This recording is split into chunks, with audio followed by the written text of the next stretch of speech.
Thoughts build up until I can't breathe. My mind fills up into a creature, and it haunts me somewhere much deeper. I got nightmares in my head, I fear. Thoughts build up until I can't hear. That my mind fills up into a creature, and it haunts me somewhere much deeper. Evidence showed each item to the jury. So, Oopsie. Let's do that again. Kevin, the testimony on this evidence, how was all this received? Yeah, Mike, Keisha, well, the courtroom was almost completely silent for the majority of the evidence being showed. Jurors were leaning in, anxiously awaiting the prosecutors to open up evidence bags to show them exactly what they collected in Hartford. And when they got to some of the more graphic evidence, some of Jennifer DULOS' friends who were in the courtroom were visibly distraught. We do want to warn you, some of the images in this story are incredibly graphic.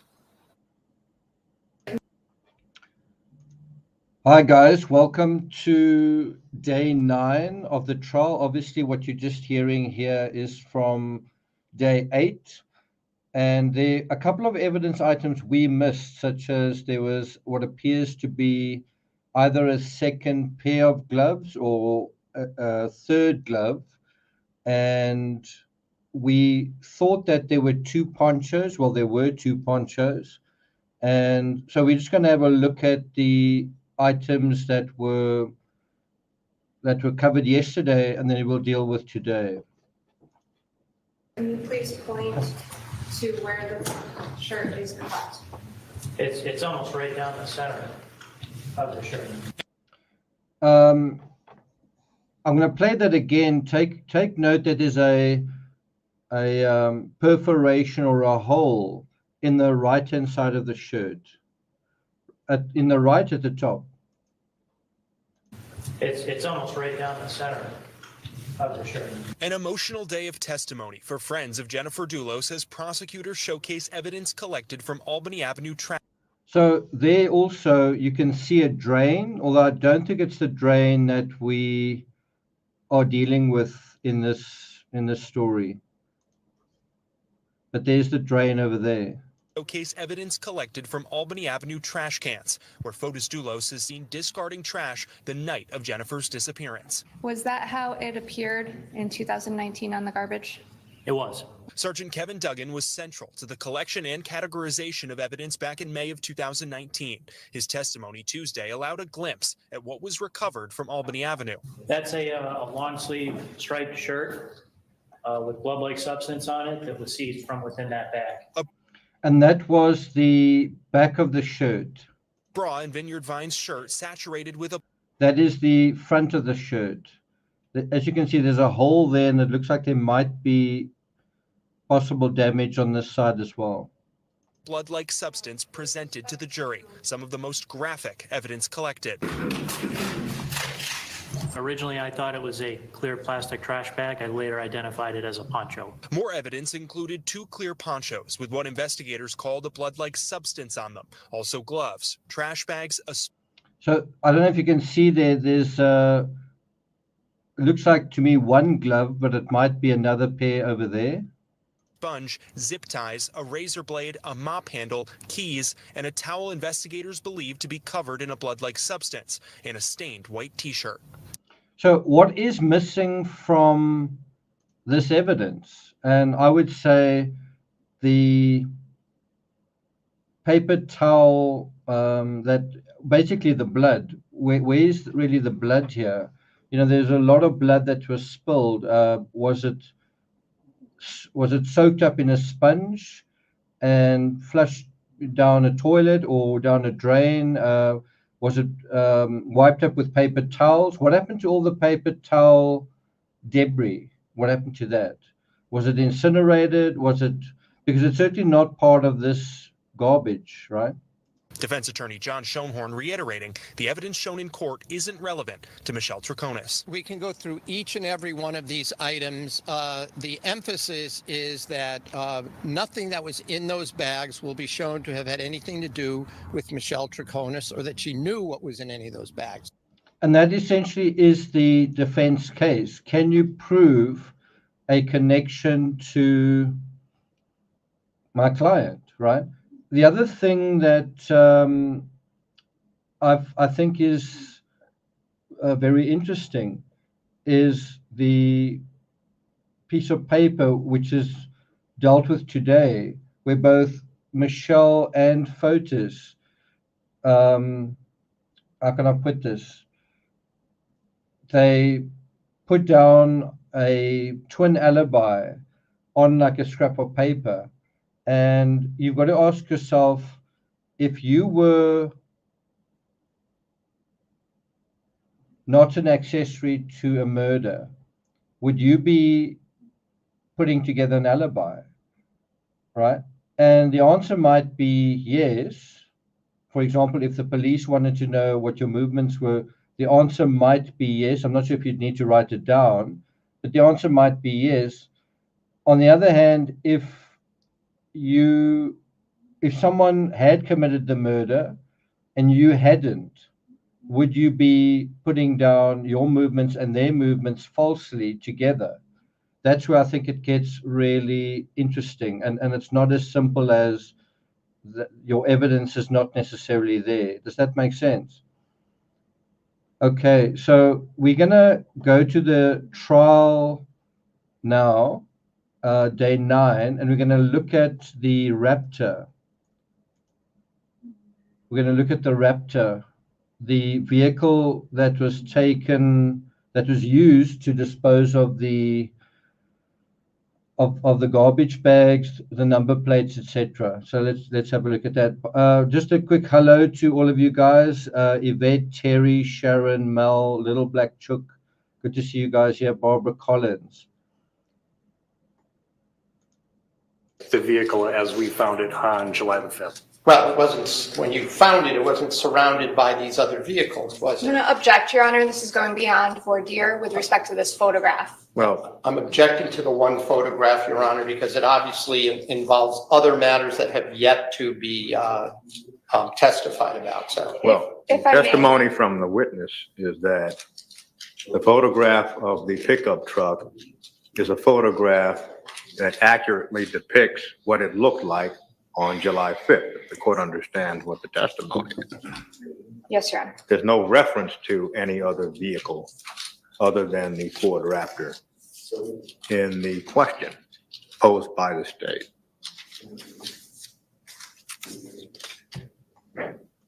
Okay, so we're about to see, these are actually earbuds from a Delta, when I was on a Delta flight. By the way, the front wheels of a Delta aircraft fell off earlier today, of a Boeing, I think. So I want to be talking about that separately. I just want to refer to what Stephanie's talking about. Tomorrow on day 10, they'll apparently be playing 2 videos, interrogation videos, as far as I know. One that is 2.5 hours and another that's 3.5 hours. It seems like that's basically going to be the entire court day, simply playing those interrogation videos. I mean, that is 6 hours of interrogation. And that, I think, is also going to be a big part of this case. We know that she's made inconsistent statements. Why do you need to make inconsistent statements if you've done nothing wrong? And why do you provide an alibi if it's not accurate? And you had a similar situation in the Amanda Knox case, and Amanda Knox's, you might have a similar dodge, I guess is the word, where you basically say, I didn't understand what was being said. I was being pressured. I'm not actually a US citizen, or I'm not used to being in America. I'm not used to the law in America. I felt intimidated. Anyway, basically you could have a similar defense to what Amanda Knox said. She might say she was hungry, she was tired, and even if they did offer food, she didn't understand or something like that. And so she could basically push the duress thing, which is a little bit more probable when you're in a foreign country. And it's a little bit more believable as well. So we'll see what happens. What we're going to do now is we're going to look at the Ford Raptor and see what evidence they find. So if there's an objection, it's overruled. Well, my objection is relevance. How it looked in a parking lot on July 5th is remote in terms of the timing. Overruled. Your Honor, that's the entirety of file for Ford Raptor on State 71. Okay. Are you moving into evidence, photos 16, 17, 18, and 19? I did, Your Honor. I'm sorry. So just a final comment about Amanda Knox. She said that she couldn't really speak Italian. I don't know if you guys know, when she went to Italy, I think last year or the year before, she actually addressed, I'm not sure what it was, the Innocence Project in Italy or something. She actually spoke fluent Italian. She also, when she was in court in Italy, she addressed the court in probably not completely perfect Italian, but she was able to speak Italian. I don't think she asked for an interpreter in court. So, make of that what you will. So anyway, there is the vehicle that was undertaking these drops. I apologize. I thought Your Honor had ruled, but yes, 16, 17, and 18, and 19, I would move in evidence. Admitted as full. Thank you. Sir, if you could take a look behind you on the screen. If you can, please. This is States 1 off of file Ford Raptor. If you could, what is depicted on that screen, please? Yes, this is a photo of the front end of the Ford Raptor as it was in our garage at Troop L in Litchfield. What day? This is on May the 31st, 2019. Is that the vehicle you searched on May 31st, 2019? Yes. Now, before I forget, let me say something that I've kind of had on my heart, just about the overall thought process of this case. Okay, so this case happened in 2019 in May, right? It happened about a year after the Chris Watts case.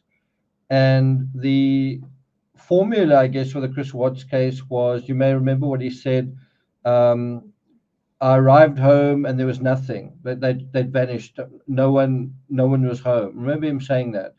And if you think about this case, you kind of have a similar scenario, that when the nanny comes home, when the children come home, they're going to find that Jennifer has vanished. And to be fair, or to be explicit about it, she has still vanished in a way. Like, we have no idea where she is right now, right?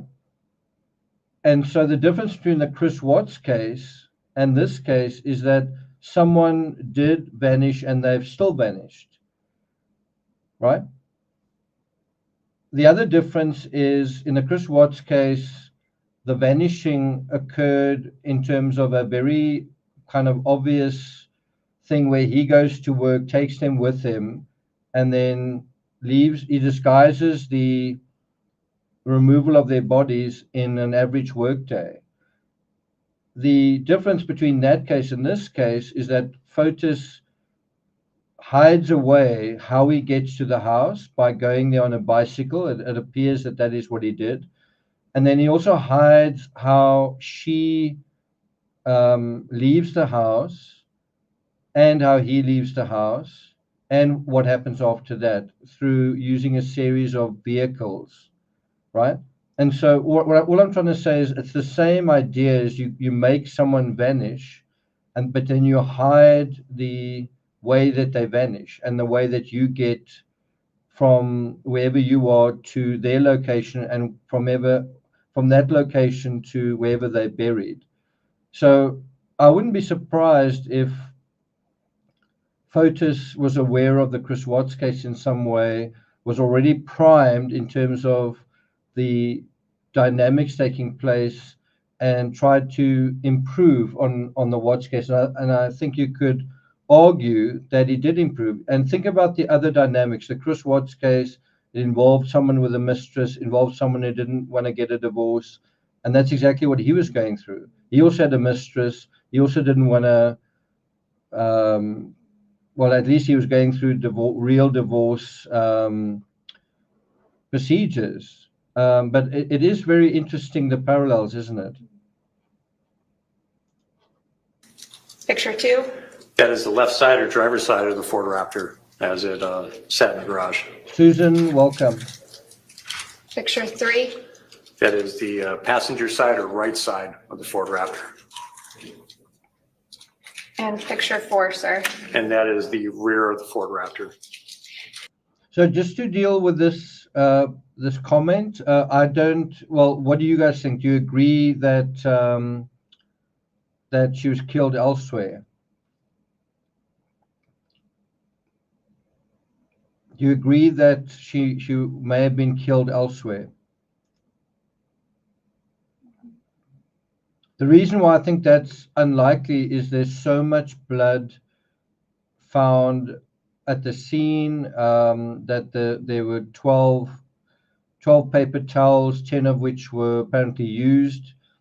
There seems to be blood all over the garage, blood all over his shirt. But anyway, I think it's more likely that, yeah, in short, that's the answer. It's interesting, Pauline also thinks she was killed elsewhere. So it's quite interesting that, having looked at a lot of the evidence, some of you have a different view of it. Bear in mind, it's a lot of blood that has been found, given that it was cleaned up over 2 hours. In conducting a search, did you take any evidentiary samples or take any action with the outside of the vehicle? Yes, I did. What did you do? I swabbed the door handles and the tailgate latch for latent DNA. Just another quick point. Someone says, is that a gunshot hole? One of the items seized was what looked like a screwdriver, and they found blood on it, on the shaft, I guess, of it. And the police don't seem to think that a gun was used at all, although there is a gun in the story. I think it's not a Sig Sauer. I think it's a Glock. So he did buy a firearm. So that is certainly part of what we know about the story. Remember, a gun would be possibly audible to people in the area, and you do get a real sense of stealth, that someone's trying to do this in a stealthy way. One other thing to note is in the Oscar Pistorius case, there's a hole through Reba Steenkamp's vest, and as far as I remember, it's a very small hole. It's a very very small hole, and that appeared to me to be quite a big hole in Jennifer's shirt. Let me see if I can quickly find that shirt to show you.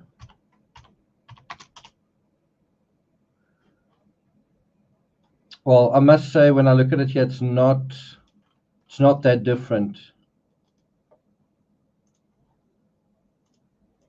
So this is the shirt that Reba was wearing, and you can see the hole through that.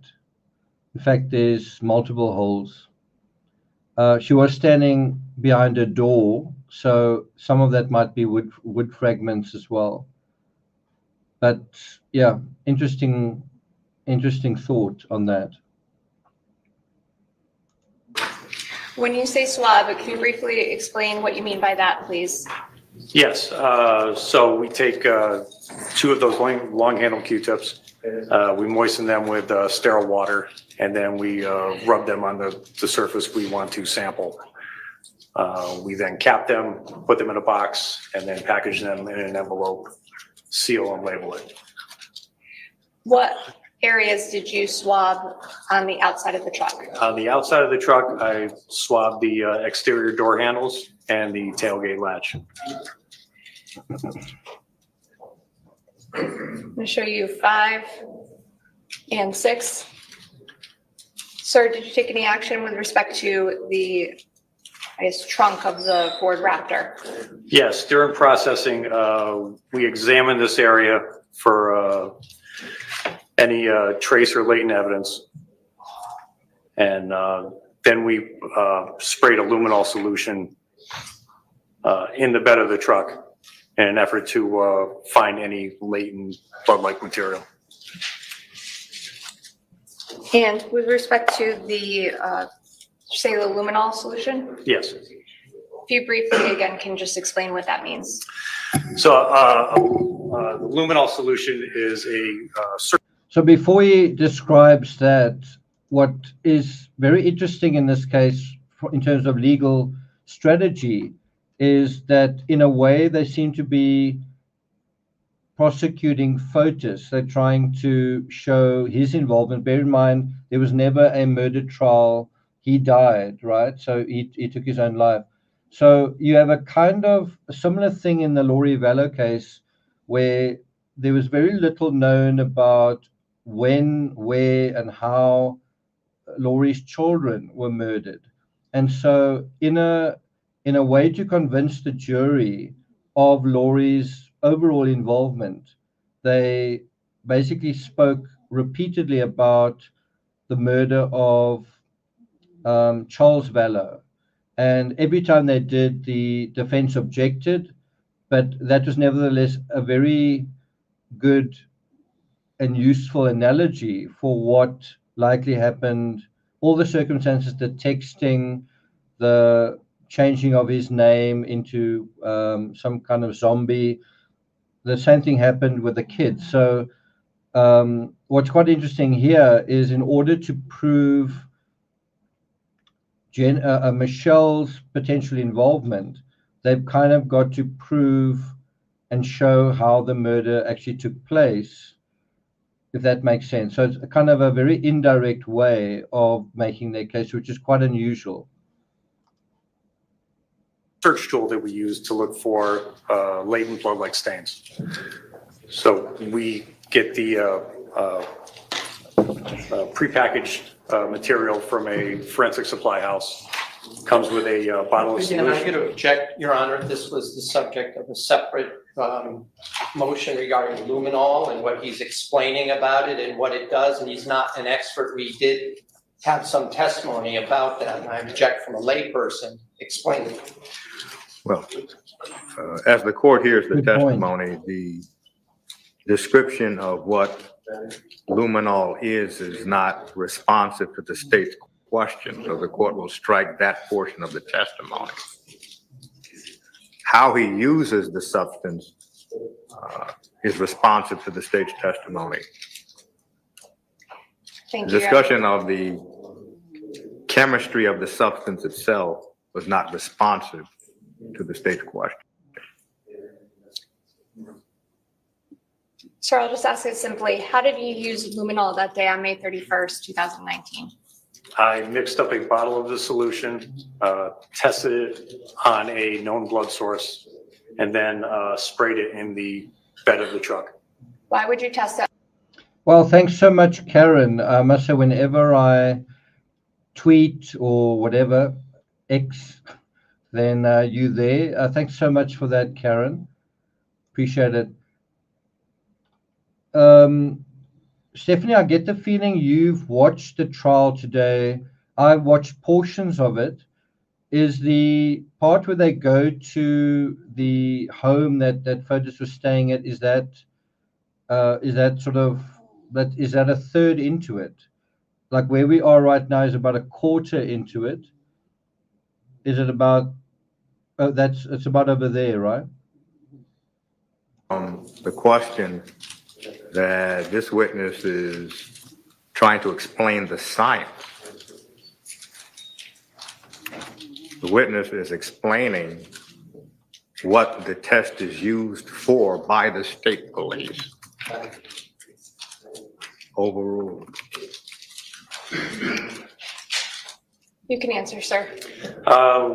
We use it as a search tool to look for latent evidence, and then we will perform additional presumptive tests on areas with a positive luminol reaction. Did you perform any further tests on the trunk area of the Ford Raptor? Yes. What areas did you perform that test on? Well, once the luminol was sprayed, several areas luminesced. We further tested those with Castlemeyer reagents and obtained negative results. So we took no further action. And briefly, the Castlemeyer test again, the KM. That is a presumptive blood test that we use. Right, and in this case, it came back negative for those spots, is that correct? Correct. Thank you. So if I can. Did you follow that? Even though they did a luminol test, they came back negative. And that either shows, well, let's put it this way. Doesn't that show really extensive cleaning up?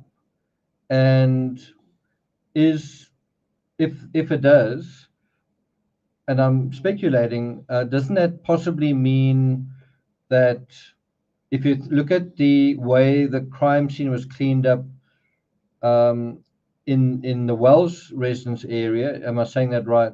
Where, the crime scene where Jennifer DULOS was taken from that garage, it was done fairly well, but if you look closely, you could find scraps of tissue. There was definitely quite a lot of evidence lying around, even after being cleaned up. Now you see that there's no evidence after that.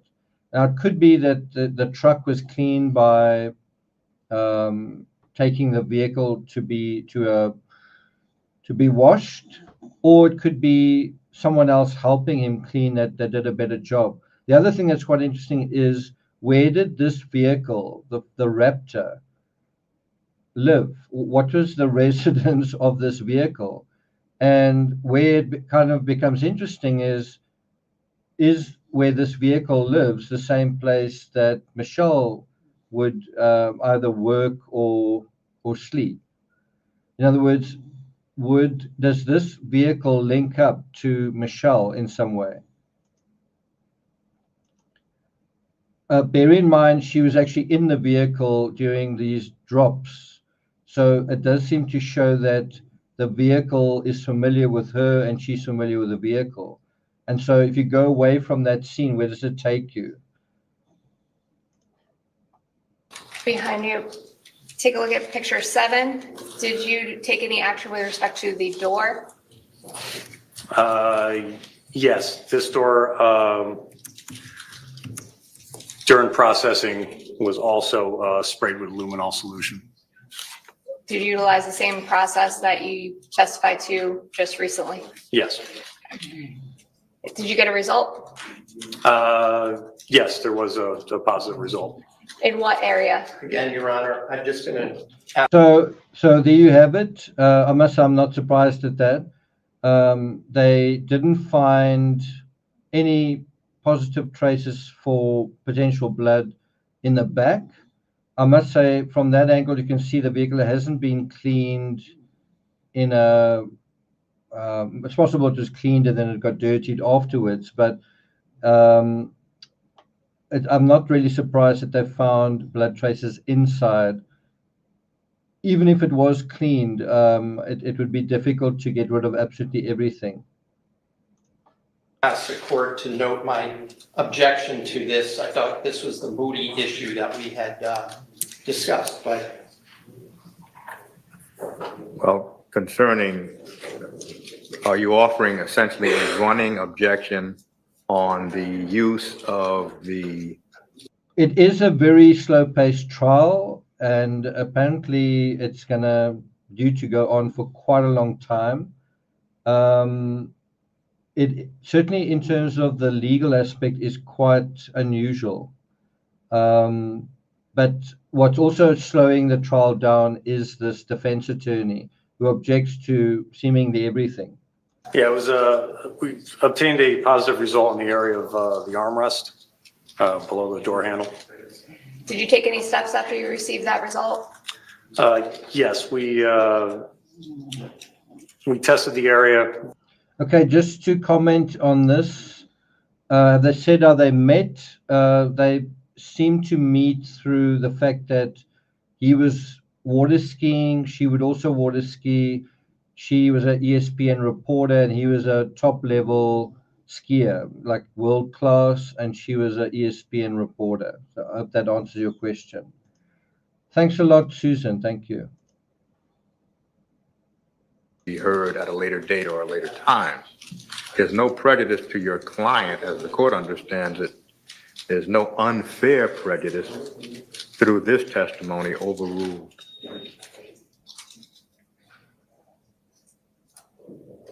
Picture 8, sir. Did you take any action with respect to what is depicted in that photograph? Yes, at the beginning of processing, I swabbed the steering wheel for latent DNA bearing material. And picture 9, sir. It's the center of, or that's a photograph of the dashboard of the Ford Raptor.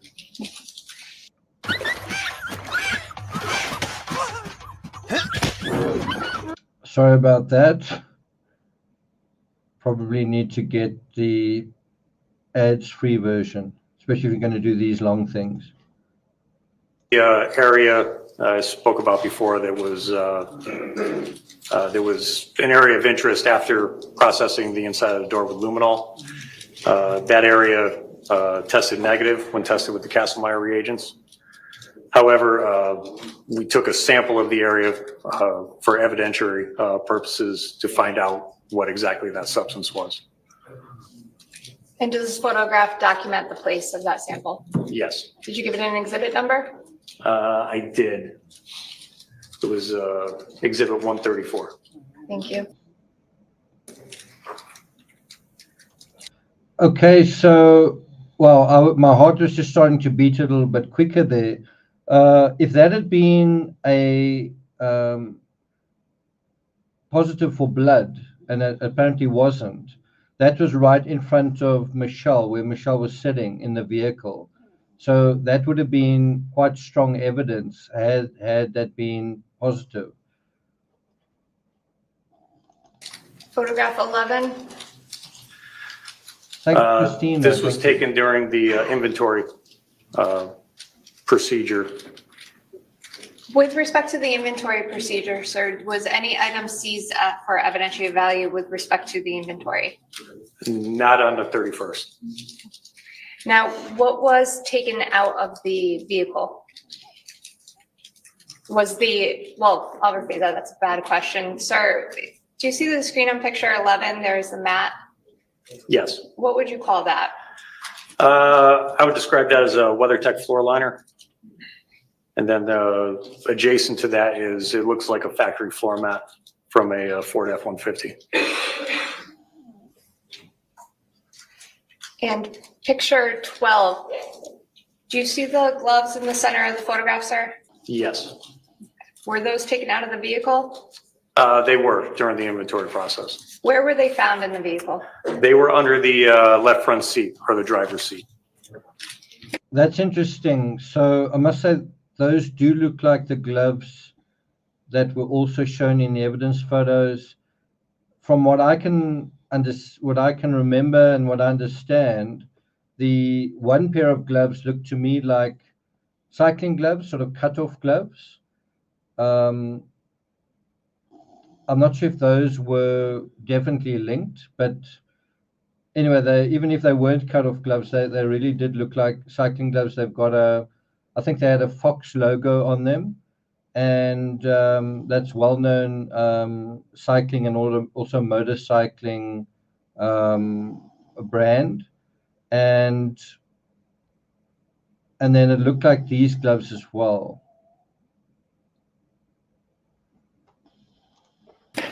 Did you seize them on this day, May 31st? No, I did not. And picture 13, what does this contain, sir? That is the contents, other contents of the vehicle. And 14 as well? Same. Now, you indicated that you, actually, I think I have one more, 15. Is that another WeatherTech liner? Yes, from the right front floor. No, you indicated that the vehicle had been searched again on another date. What day was that?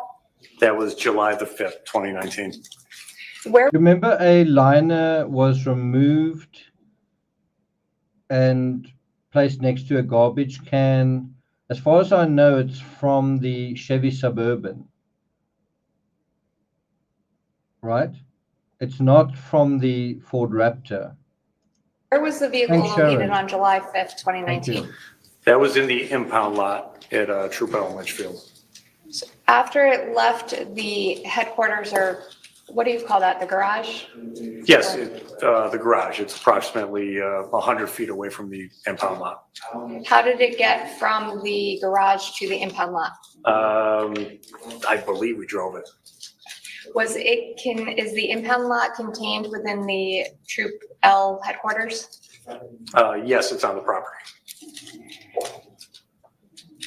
And sir, picture 16, is that where the vehicle was parked on the day, I'm sorry, did you say July 5th? July 5th, correct. So do you notice anything interesting in this image? I'll give you a noddy badge if you get the answer right, the first person to get the right answer. You notice anything worth mentioning in this image?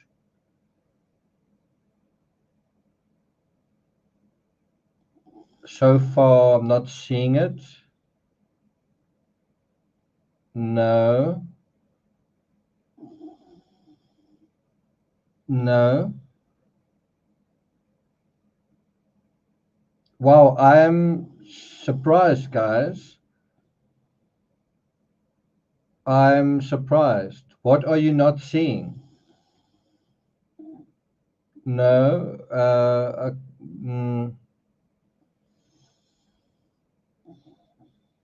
Guys, what are you not seeing in this image?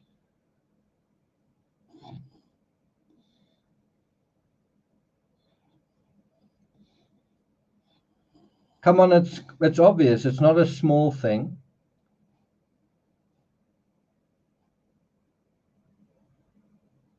No, it's not tinted windows. No, not wheels or chrome.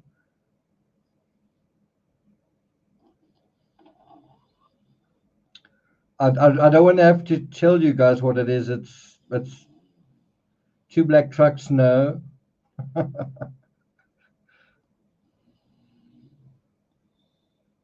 Maybe it's so obvious that it's not obvious. I don't know. Come on, guys. What are you seeing in this image? It's not the way they parked. Zircon's already giving up. No.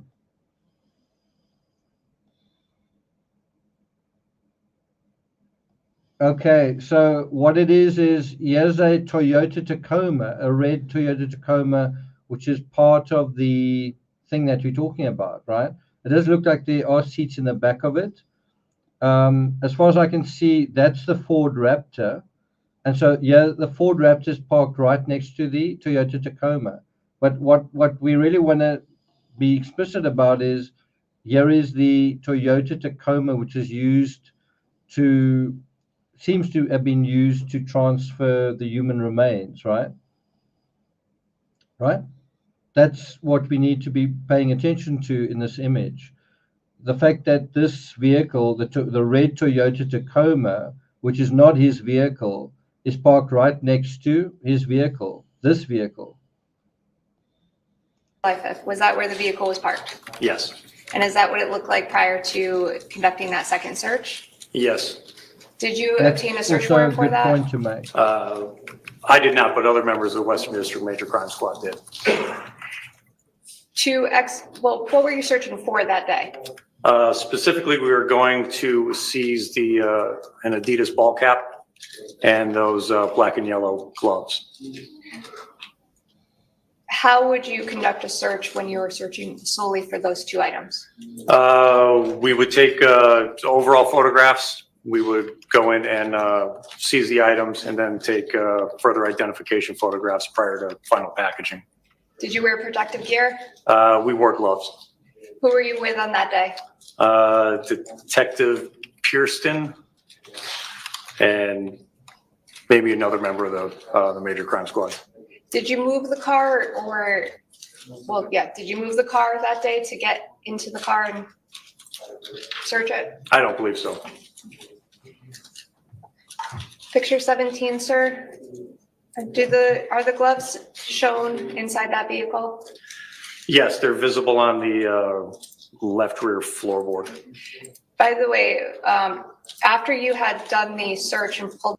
Doesn't the floorboard look a little like it's recently been taken out? I mean, that part of it doesn't seem particularly. It seems kind of curled over, doesn't it? Do you think this floorboard may have been taken out at some point? Pulled them out on May 31st and taken, I guess it is 12 this photograph. What did you do with the gloves after that? We put them back inside the passenger compartment of the truck. Because on May 31st, they weren't seized as evidence. Is that right? Correct. So if you wouldn't mind standing up to, Your Honor, if it's okay, if you can stand up on the screen and point to where the gloves are on this photograph. The gloves are right there. And the hat? The hat is right here on the center bench seat. And where were they originally? I'm sorry, on May 31st. The hat was in the same general location. However, the gloves were underneath the driver's seat. Thank you. You can have a seat, sir. And picture 18. That is a photograph of the hat. Was it seized as an exhibit? Yes, And is it exhibit 328 that's written on the paper? it is. I wrote that number. Okay. And picture 19. And those are a photograph of the gloves Was it also seized as an exhibit? as exhibit 329. Okay, thank you. When I reflect on my career, On July 5th, did you take any other action with respect to the Ford Raptor? Excuse me, on what day, ma'am? July 5th. No. Now, with respect to, did you have an opportunity to conduct a search of a? So I don't want to get too political, but have you noticed this is a retired detective, and we've seen at least one other officer, if I'm not mistaken, there's another one as well, that is also retired. I mean, another way of saying it is they no longer seem to work in law enforcement. What do you think about that? Like, is it because there's been a change in sentiment? There seems to have been a shift in America where I know at one point I bought a NYPD shirt, and I think I posted on Instagram, and people said you shouldn't walk around with a shirt like that, and I was quite surprised that there seems to be the law enforcement seem to have become unpopular.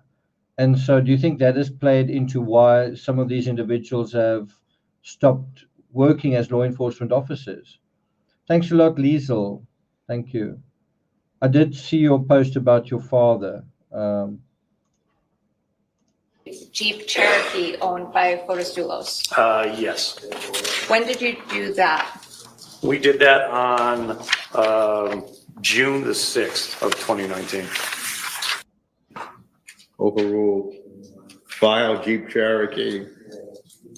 Photos 11, 12, 13, 14, and 15 admitted as full. Thank you, Your Honor. That is the entire contents of the Jeep Cherokee, if I may. Right, so we're now going to look at another vehicle. Sir, if you can take a look at the screen behind you.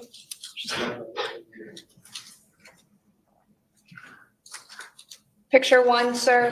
What is that depicted on that screen? This is an overall view of the front of the Jeep Cherokee as we found it in our garage at Trupel On what day? on June the 6th, 2019. Thank you. And with respect to picture 2, Again, that is the left side or driver's side of the Jeep Cherokee. Right, so take note, Jennifer DULOS was likely murdered on May 24th, and they were looking at this vehicle about 2 weeks later. Open question, who do you think drove this vehicle? picture 3, The rear end of the Jeep Cherokee and picture 4. and the right side or passenger side of the Jeep Cherokee. Now, when you conducted a search of the Jeep Cherokee on June 6th, what were some items that you were looking for? Yeah, we were looking for anything related to the disappearance of Jennifer DULOS. And again, on June 6th, you had actually been at 69 Wells Lane on May. I don't know if it's overstating things, but for me personally, I actually drove a vehicle just like that when I was in South Carolina, when I went to the Moselle property. I thought I just wanted to drive a Jeep Cherokee, not the Grand Cherokee. It's a huge vehicle. It's a really nice vehicle. It's also a really expensive vehicle. And have you noticed all the vehicles in the story are huge and expensive, and you can see how extravagantly they're living. Meanwhile, Fotis, for example, is $9 million in debt, right? That he can't really afford to be using these vehicles. They're not really vehicles that he's actually able to purchase. 25th and So just in terms of the vehicle narrative, you can see how they're living beyond their means, and how you, for example, if you went through the whole divorce process, and it's possible that you would lose the vehicle that you're driving as part of whatever settlement. How would you feel about that? How would you feel about the car you're driving right now? You might have to give away because the relationship you were in didn't work out. Equally, his girlfriend, what vehicle was she driving? She might have to give that up as well. How would that play into an incentive? It's not only losing your home, but losing your vehicle and losing your whole lifestyle because someone is taking you to court about a divorce settlement.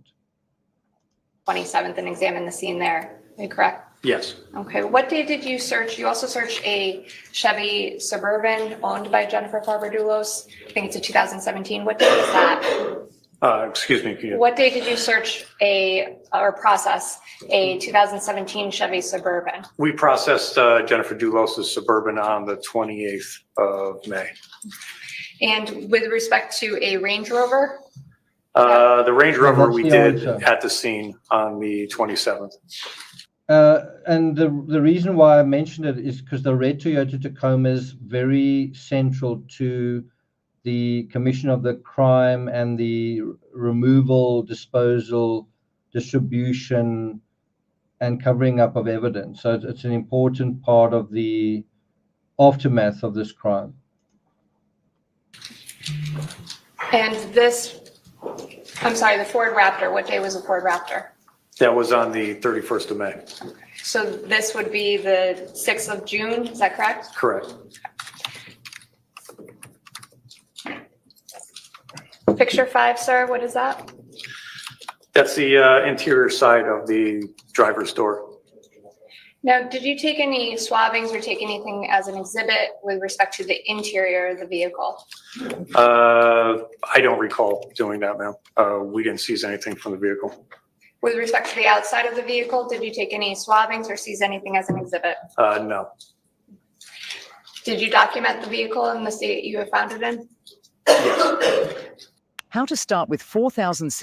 Well, I must say, I don't understand what that was all about. Why are we even looking at this vehicle if it's not relevant, right? It seems strange.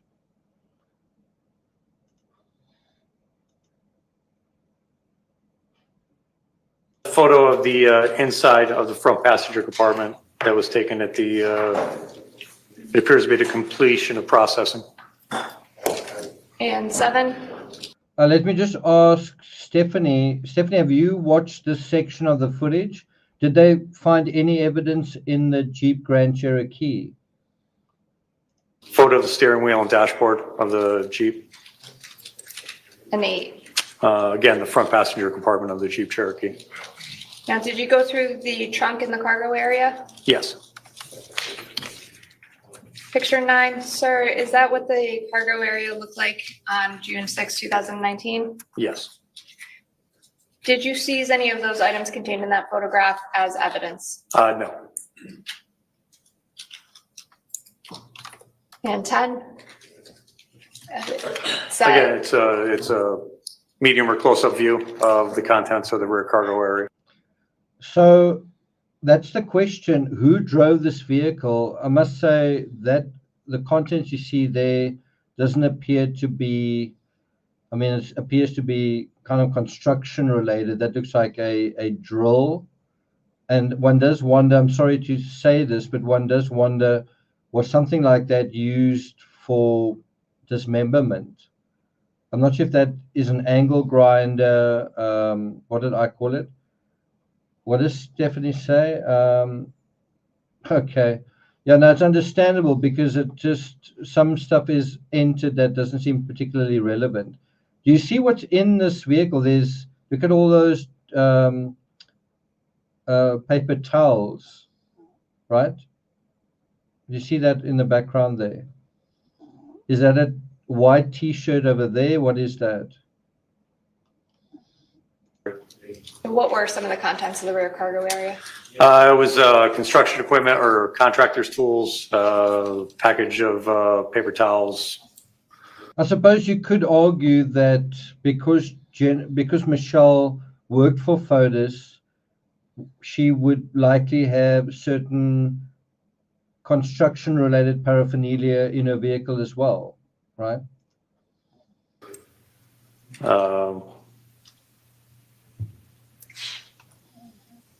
Go to 11. Sir, what is this?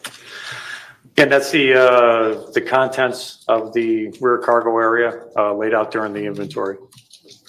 Everything was removed? Yes. What about the interior of the car? Not just the cargo area. Was everything removed from that as well? Yes, those.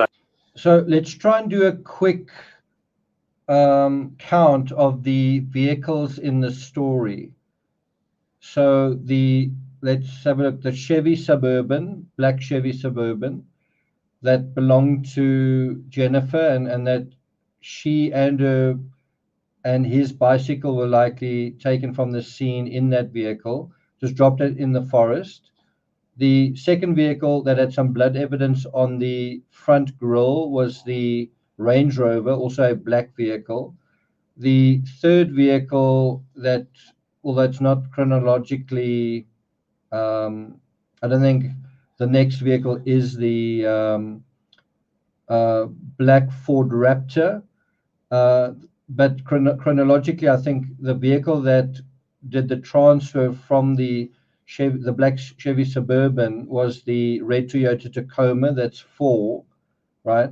This is the 5th vehicle we're dealing with, which is the white Jeep Grand Cherokee. That's 5 vehicles. Are there any other vehicles we need to be thinking about? In the Letitia Store case, you also had quite a few vehicles, I think at least 2 rentals. You also had quite a few vehicles that made things a little bit more complicated. Yeah, well said, Stephen. Items can be seen in the background. Do you mean the one closer to the top of the photograph? And I think that's Correct. the reason they did it. And the one closer to the bottom of the photograph, confusing. where is that from? That's from the rear One of the vehicles used belonged to somebody else as well. cargo area. And so another question is, so the Chris Watts case happened in 2018, and it was quite clear what vehicle was used there. This case happened in 2019, and it's not clear exactly what the vehicle story was. Not completely unclear, but also not completely clear. And then the disappearance of Suzanne Morphew occurred in 2020, almost a year later. And you also have quite a few different vehicles there, work vehicles and other vehicles, a Bobcat and so on. It's noted on the paper. Picture 12. That's the contents of the glove box. Picture 13. Items from the driver's side door, left front a can door, of Red and Bull. the center console. And picture 14. Terry towels, is that a, what do you call it, a kind of a wipe? Is it like a wet wipe when you put it out there? And that's from the rear of the vehicle. So look at that pink umbrella. Who do you think that belonged to? That transparent pink umbrella. Picture 15. Also interesting is you've got a license plate in the vehicle, and I must say this one doesn't have the same format of number, letter. Maybe it's because it's a truck. I'm not quite sure. Is that a sandwich? Is that a soft drink wrapper? So it makes one wonder who was the sandwich for, an adult or a child?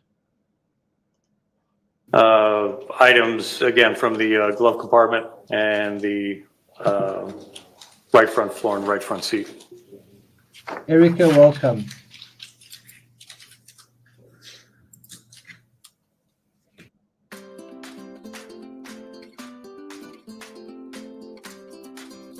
Okay, I'm gonna have to subscribe to the YouTube without ads, especially since someone gave me a $50 super chat. I'm gonna have to not be so cheap. Now, sir, did you also process a Chevy Suburban, a 2015 Chevy Suburban owned by DULOS? Yes, What day did you process that? on May 31st, 2019. That's interesting. So do you know when that happened, when the new plate format occurred? Really, was it that year? Was it 2019? Was that the same day as a Ford Raptor? Yes. Where were you located when you processed that? Again, we were in the garage at State Police Troop L. Litchfield. Did you have a search warrant? Yes, we did. Who were you with? And we were being supervised by Sergeant Joe Duva. Detective Pearson was there, Detective Hazen, Detective McGavin. There might have been other members of major crime there as well. What do you guys say? Let's What was your skip assignment forward. for that day? I We're was gonna the go evidence forward officer. about half an hour. You can bring the viewer in.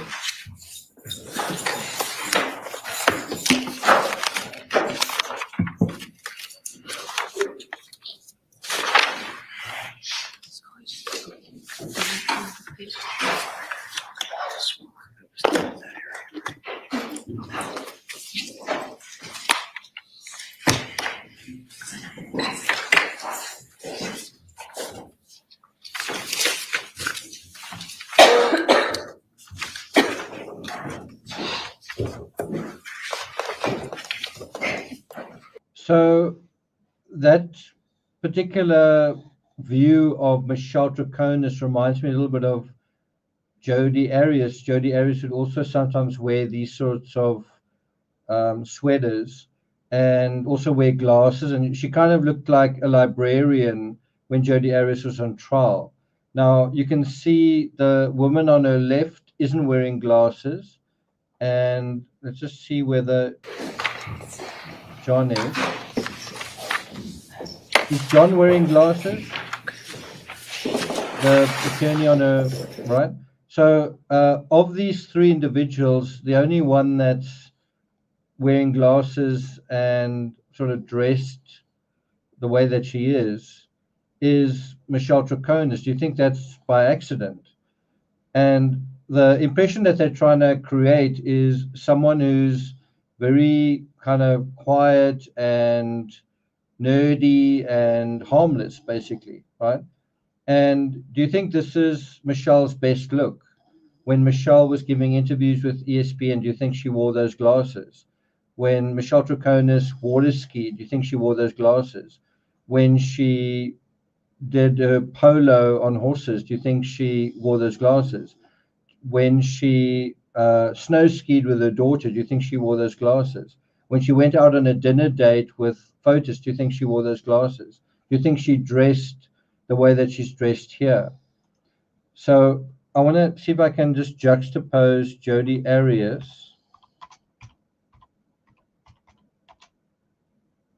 with that particular image.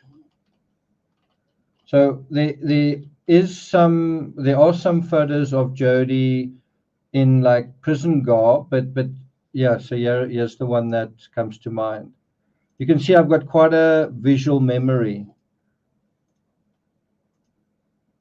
So can you see in this image of Jodi, it's quite small. Let's see if I can get a better one. It's the same kind of look. It is quite conservative, if that's the word. It's the same beige. What is it? Is it a sweater or a, what do you guys call it? I would refer to that as a jersey, but you might call it it's either a sweater or what would you guys call it? But also wearing glasses, looks like she's a librarian, doesn't it?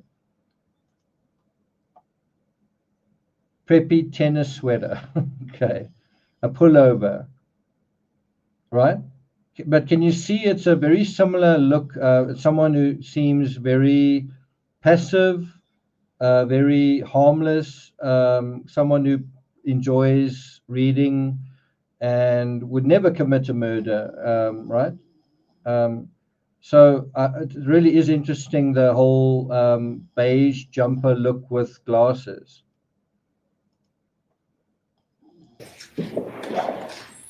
Would counsel stipulate, please? Cardigan. Yes, Your Honor. Okay.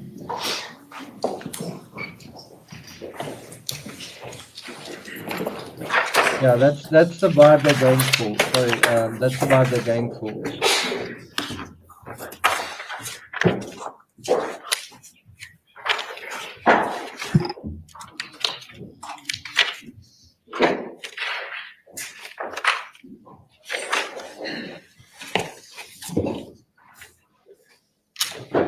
If I may inquire, Your Honor.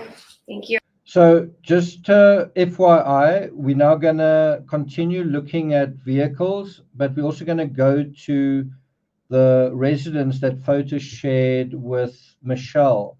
And that's going to be quite interesting. We're even going to look into a septic drain, not that far from the crime scene.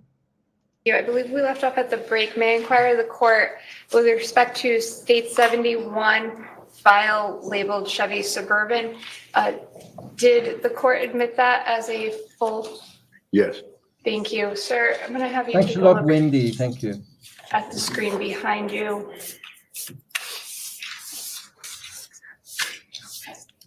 That's my thoughts If you as well. can, sir, what is photograph 1 out of that file? We're like No. tuning forks. It means that we all have the capacity of. So the ads have definitely been skipped up. That's an overall view of the So I'm definitely going to have to do 15 something Chevy about that. Suburban as it was parked in our. I will subscribe to the ads free after this. Not quite sure how to do it right now.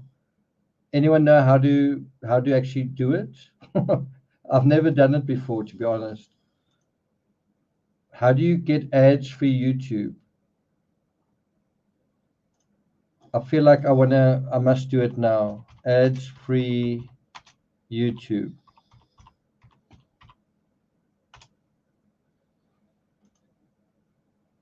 What do you do?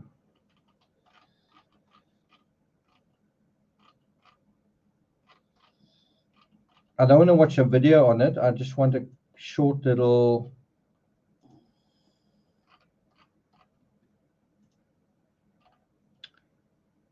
Purchase a YouTube Premium subscription. Okay, but how? Okay, well, I don't want to take up too much time. Garage. On what day? 31 May. And by garage, where is that? That's at Troopel in Litchfield. Picture 2? Again, another overall view of the front end. Picture 3? That is the left side or driver's side of the vehicle. No, so when you processed the Chevy Suburban that day, did you take any swabbings or anything from the outside or exterior of the vehicle? Yes. What did you do? I took. So this vehicle is not to be confused with the Range Rover that was processed and was present in the garage. There was obviously blood traces on the grille, on this side of it, just below the tire. This is not the same vehicle, just to be clear about that. And also in this area. DNA swabbings from the exterior door handles to include the tailgate. With respect to swabbings, is that the same procedure that you have discussed on the other You're vehicles? right. Same procedure as the Right. Raptor, correct. Protective gear as well? Yes, gloves and a mask. Picture 4? That is the right side or passenger side of the vehicle.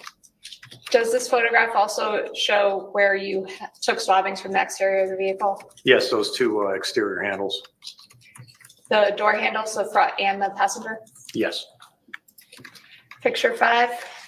Did you take any swabbings or anything for evidentiary value in picture 5? Yes, I took DNA swabbing from the steering wheel. And picture 6, sir? Now, he doesn't say anything there, but as far as I remember from some of the evidence infographics, they found something, either blood or DNA or both, from, I think, opposite sides of the steering column.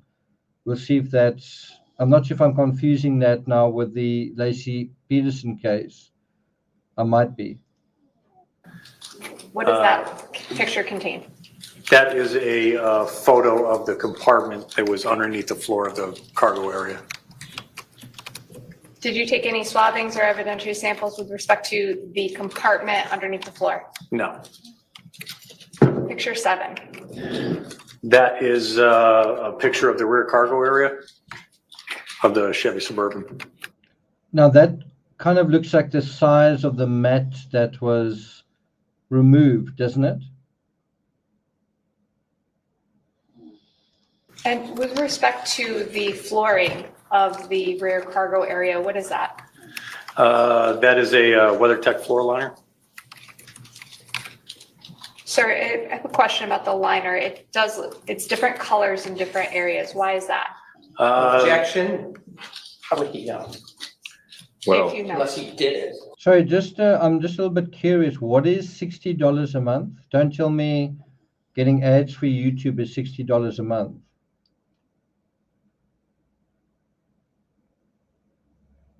Is ads-free YouTube $60 a month?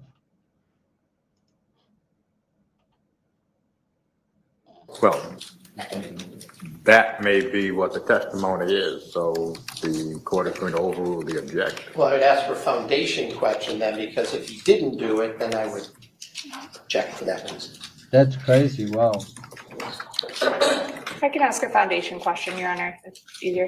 Sir, did you take any action with respect to the trunk of the vehicle? Yes, during processing, we sprayed a luminol solution in the throughout the interior compartment, passenger compartment, to include the rear cargo area. To include it, if you can, sir, Your Honor, if you may stand up to the. So if you look at this image, there seems to be a slight reddish mark right over there. Screen. Sir, if you could walk up to the screen behind you.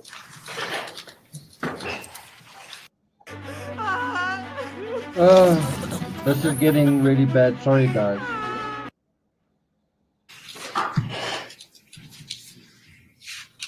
With respect to photograph 7 out of state 71 file Chevy Suburban, did you spray any luminol in that area? Yes, I did. So let me ask you guys, thanks so much, Run the World. Wow, thank you. Let me ask you guys, do you think there's enough space in this compartment for a body to be placed over here? And then secondly, do you think there's enough space for a bicycle? Now, I think it's also possible that these seats could have collapsed forward.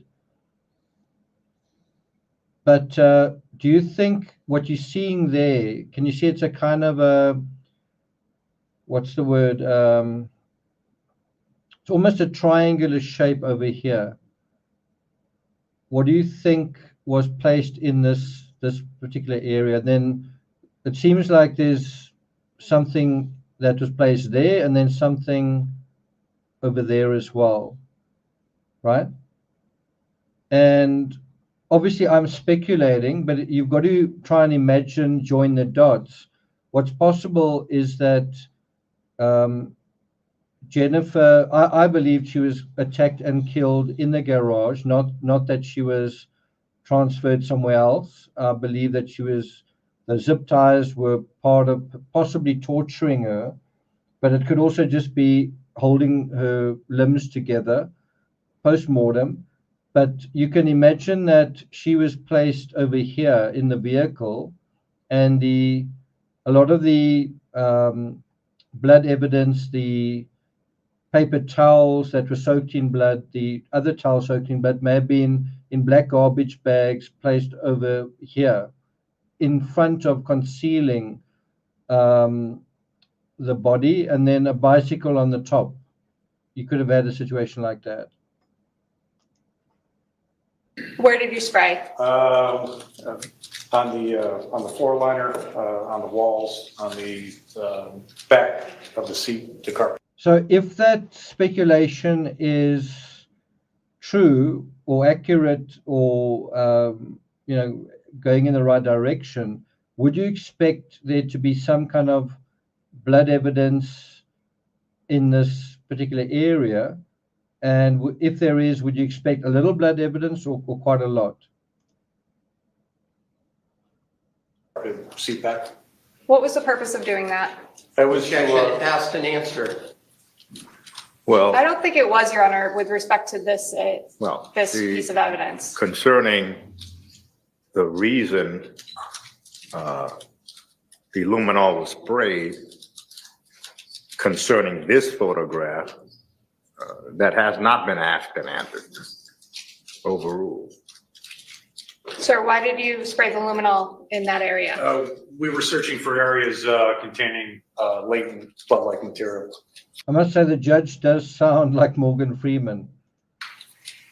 Hey. With respect to the luminol process, what did you do? Objection, asked and answered. But with respect concerning to this this. vehicle, it has not been asked and I'm gonna put you answered. down. Overruled. Sorry. I believe it was for this vehicle, Your Honor. Was with respect to the photograph, Your Honor, based on counsel's objection. Overruled. Sir, if you can, is the area that you, Yeah, and I mean, Christina's right. Not necessarily if it's being cleaned. If you don't find any evidence there, doesn't mean that that nothing happened there, right? That's also true. if you can walk through the process of utilizing the luminol in the cargo area of the vehicle, please. So following a visual inspection, I applied a luminol solution in a darkened environment look for any kind of luminescent areas. And then I would further test those with the Castlemeyer presumptive test. I'm going to show you what's marked as picture 8. Well, I mean, Your Honor, the issue was what was those white spots? And then he never asked the question. I don't know if those spots were supposed to speculate that the white mark. So can you see they are not really where you'd expect. There seem to be 2 glowing spots right over there on the side, really not where you would expect. And so it does seem like this was cleaned pretty impressively. Certainly, we don't know exactly what he did find, but looking at this, it seems like the only thing that they found were luminol traces over here. And I suppose one could argue that this part where most of the evidence possibly was left, this part here, is where whoever cleaned it focused their attention, and the part where there was very little, but nevertheless some evidence, they didn't focus their efforts, and that is why it stayed behind. Possible. On the liner were luminol, but we never heard that question, so. Well, there is cross-examination that is available. Quite a sarcastic, that was quite a sarcastic comment from the judge. There is cross-examine available in this courtroom. So if you could take a look at picture 8, please. What does that depict? This was a photograph during the application of luminol. Is there any results from the luminol, and is the results captured on the photograph? And I'm going to object to the term results. Jeez. You can testify what it shows, not the results of something. Well, the testimony so far. What do you think? Should the judge overrule that one to say, what were the results of the testing? Now, I don't like the words results. What would be a better word? Do you think the judge is going to overrule this one? Been that once the luminol is applied, it illuminates a certain area. So is there a result or isn't there? Is not clear on what the objection is.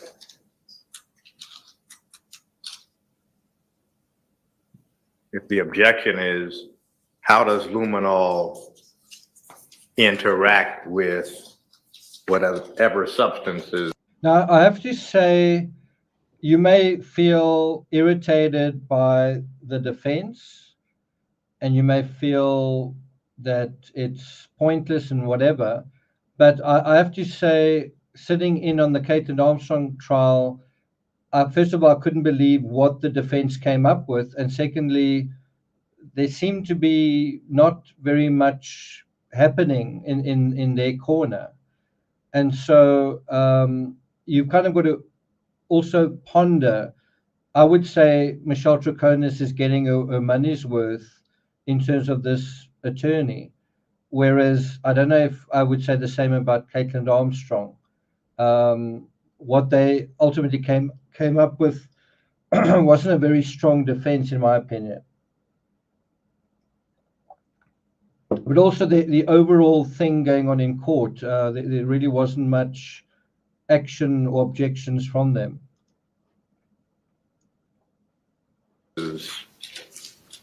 Are on the surfaces. The court understands the testimony to be that it illuminates, it turns a certain color. So overruled. Sir, did any area in the trunk cargo area illuminate after spraying the luminol on it? Yes, it was this area here, depicted here by that bluish color. We further examined. So in the Amanda Knox case, they also used luminol, and the defense, and there was luminol all over the place. There was luminol displaying all over the place. You really got the sense that it was a bloodbath. And the defense explained that away, saying that luminol can also show up for bleach, which is often used to cover up blood. And luminol can also show up for fruit juice. And if you, let's say in a kitchen area, on the floor, could someone have spilled fruit juice on the floor? I think it's a terrible defense personally. What is fruit juice doing in a crime scene? But let's say in this particular case, is it conceivable that those results are from fruit juice? And the answer is it is possible. It is possible that fruit juice leaked out there. Is it probable? Well, no. In that area, conducted a presumptive test with the Casimir reagents, obtained a positive result, and took further evidentiary samples. From that area? Correct, from the left-hand side. When you say evidentiary samples, what does that mean? 2 swabs were taken of the area. Now, the problem is when you have blood and it's tested with luminol and it shows up, let me rephrase that. When you have luminol that is displaying the way that you see it there, and let's say if you could go back in time and you could actually see what happened there. So let's say drops of blood were deposited there and someone then took bleach and wiped it away. You would get positive results for the bleach. And if you then swab that, you could have a negative result for blood, right? That's kind of how it works. So the bleach can destroy the blood and the DNA and nevertheless show up in the luminol testing. And so the critical question here is, did that show up as blood? Do you know what exhibit number they are? Not off the top of my head. No.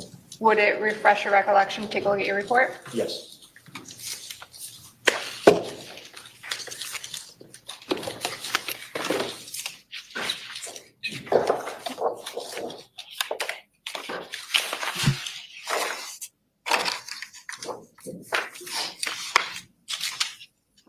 So as far as I know, I could be wrong on this, the luminol illuminates based on protein, finding protein. Now, if you say, is there protein in fruit juice or is there sugar in fruit juice? But as far as I know, it reacts to protein. It could also be ammonia, but not 100%. The issue here is, what does it actually react to? I think it's protein. Let me try and confirm that.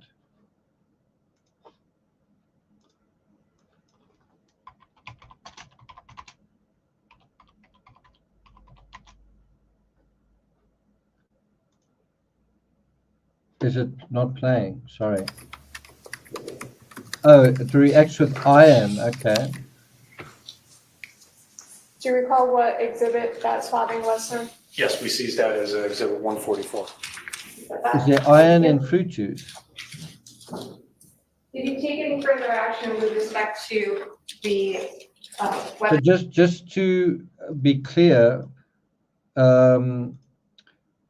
luminol can react with things other than blood. So it says other oxidizing agents, sodium hypochlorite, bleach, certain metals, and plant peroxidases that cause luminescence with luminol. Does luminol react with coffee? So rust, fizzy drinks, coffee, there you have some false positives. Does luminol react to urine? Sometimes. Does it react to paint? Some paints.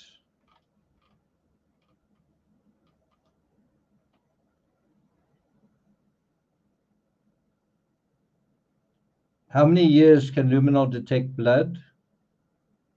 Still effective 8 years after deposition. other type 4 liner from the 2015 Chevy Suburban? Yes, I ended up seizing the entire floor line. Why did you do that? To send it to the lab for further examination. You could have a seat, sir. I'm sorry. Thank you. Now, picture 9. Sir, what is contained in that photograph? That is photographs of some of the contents of the interior of the vehicle laid out during the inventory process. Quite a few pens, quite a few documents.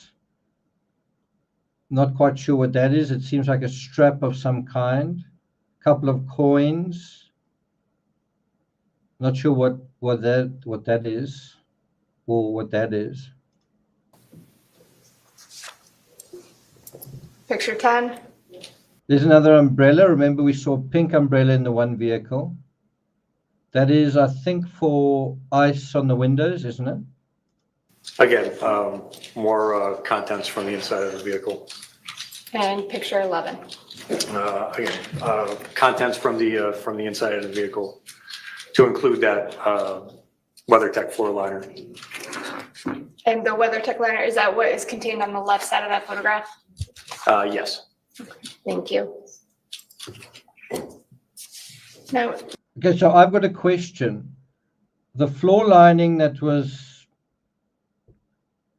disposed of next to the garbage can, where does that come from? I actually thought it was this vehicle.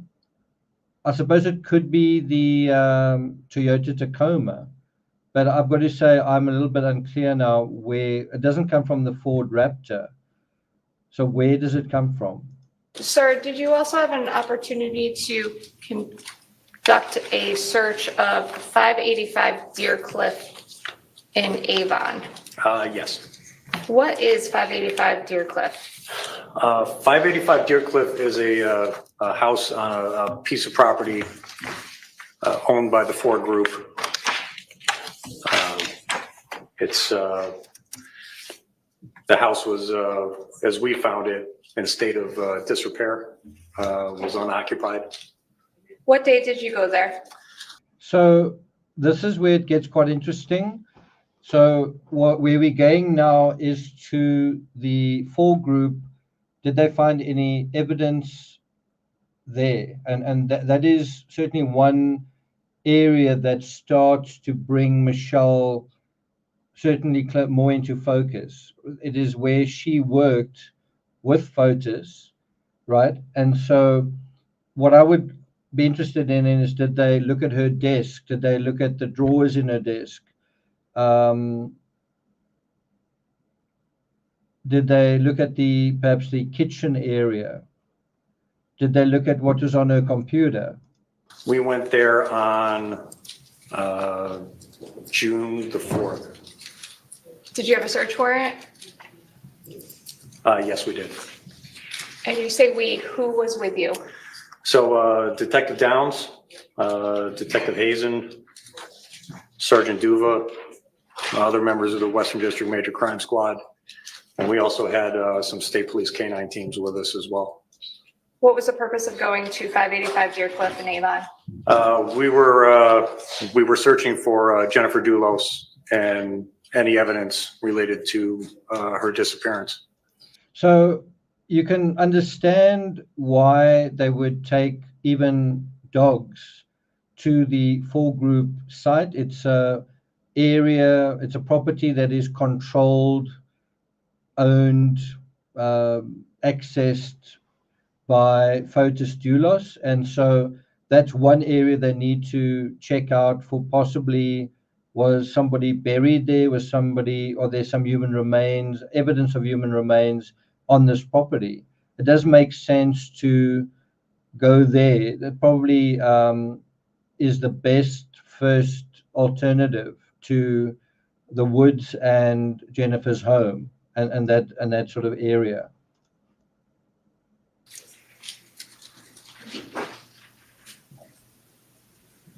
Did you have a particular assignment that day? Again, I was assigned as evidence collection, evidence officer. So I'm going to have you take a look at the screen in front of you. For the record, the screen to the jury is black. Do you recognize what's depicted in that photograph? Yes. What is it? Is a overhead, looks like a Google Earth view of Deer Cliff. When you say Deer Cliff, is that the place that you went to that day? Yes. And I'm sorry, what day was that again? This was June the 4th. If you think about it, it's quite late.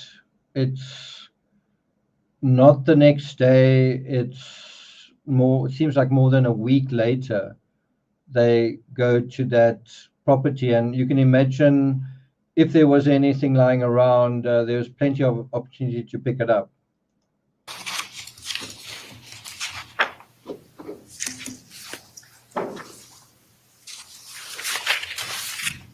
So I want to deal with Terry's point here that the prosecution aren't doing a great job. I think this is a complicated case. I think it's not the easiest, it's not a straightforward case to prosecute.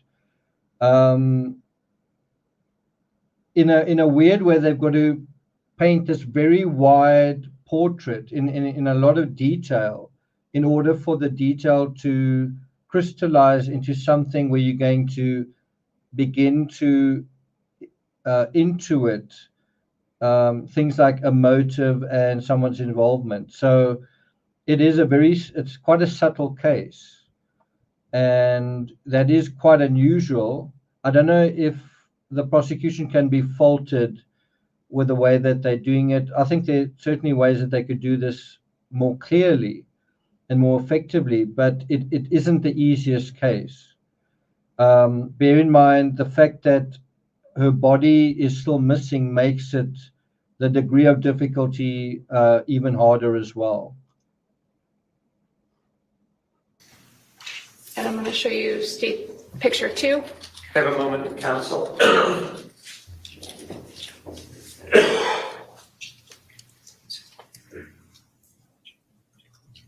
I do think in a case like this that is going to be drawn out, that is going to take time, you want to make an extra effort to cut out the fluff. So where you're going to show this and this and there was no evidence there, well, do you really need to be showing that?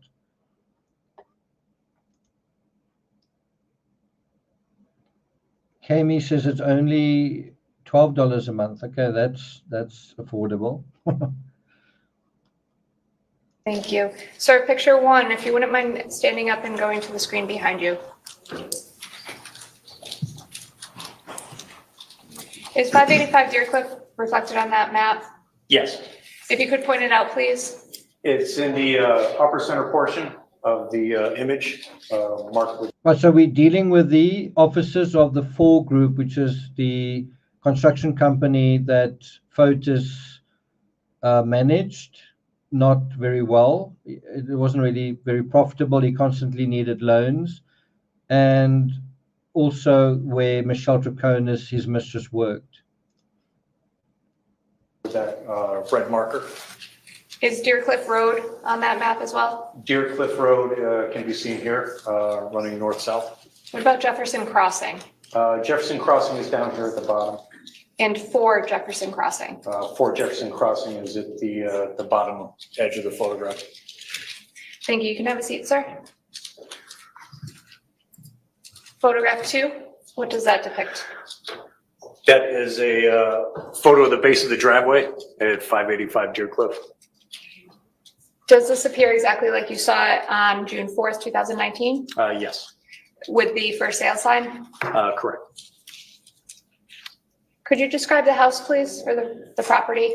I said the property appeared to be unoccupied, not lived in. It was, the lawn was overgrown. The interior was unkempt. It was, the property was in a state of disrepair.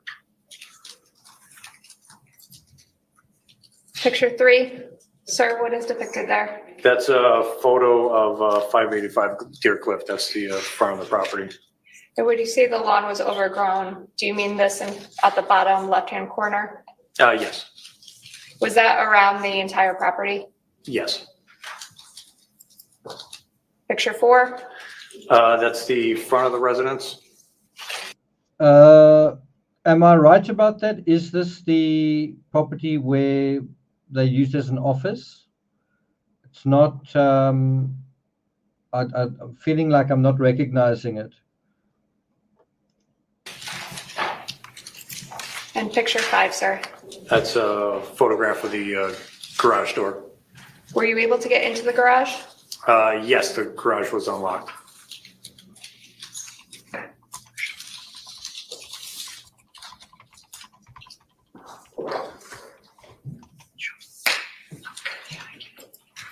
I just want to draw your attention and have one question on picture 3, sir. Over on the right side of the photograph, what car is that? So basically 585 Deercliff Road and 80 Mountain Spring Road, they're both properties owned by the Ford Group. So I don't think this was a office, but it was nevertheless associated with that construction company.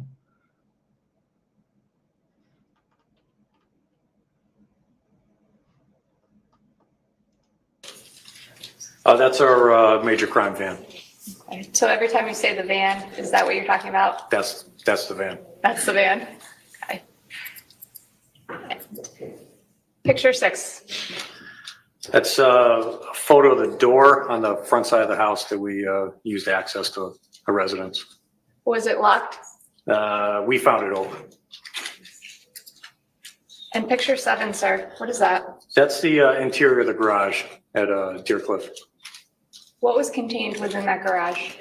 There was a Porsche that appeared to us to have sustained some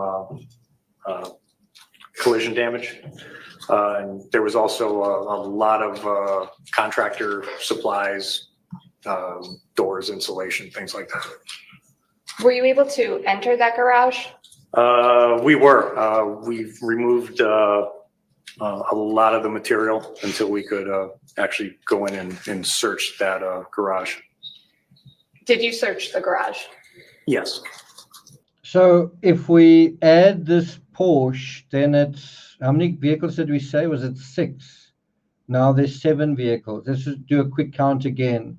Chevy Suburban, Range Rover, Toyota Tacoma, Ford Raptor, white Jeep, Grand Cherokee, that's 6.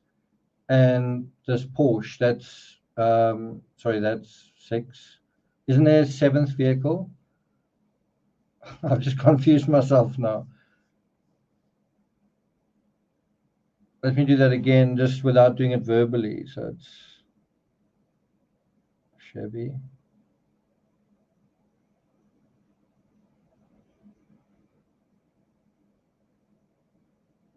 Toyota. Is it 6 vehicles or 7? Let's do it again. Sorry about that. What do you guys say? 6 vehicles or 7? Pauline says I think it's 7 so far. So let's just start from the beginning. Chevy Suburban taken from the garage, Range Rover still in the garage, red Toyota Tacoma, someone else's, black Ford Raptor, that's 4, white Jeep Grand Cherokee, that's 5, Porsche, that's 6. Is there a 7th vehicle? What's the 7th vehicle?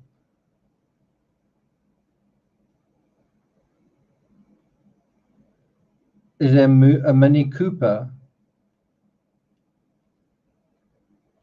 So anyway, it's 6 vehicles. With this Porsche, it's 6 vehicles. What vehicle did Michelle Troconis drive?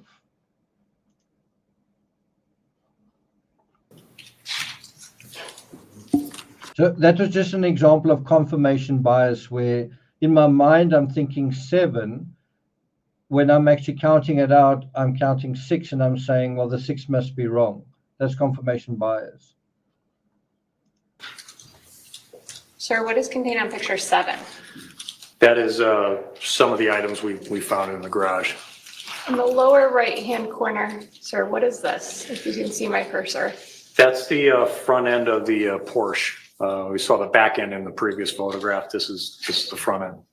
Was the hood up like that when you got there? Yes. Was there any other damage to the vehicle? I'm sorry, ma'am, could you? Was there any other damage to the vehicle? I remember a cracked windshield. Picture 8? Is that what it looked like? Yes. What about the inside of the vehicle? The inside of the vehicle, we noted that airbags have been deployed, and also. So just think about what we're dealing with here. I've said before that you need to look at neglect and keeping up appearances as interesting forces that play into when a catastrophe happens, right? The same thing seems to be happening with Boeing right now.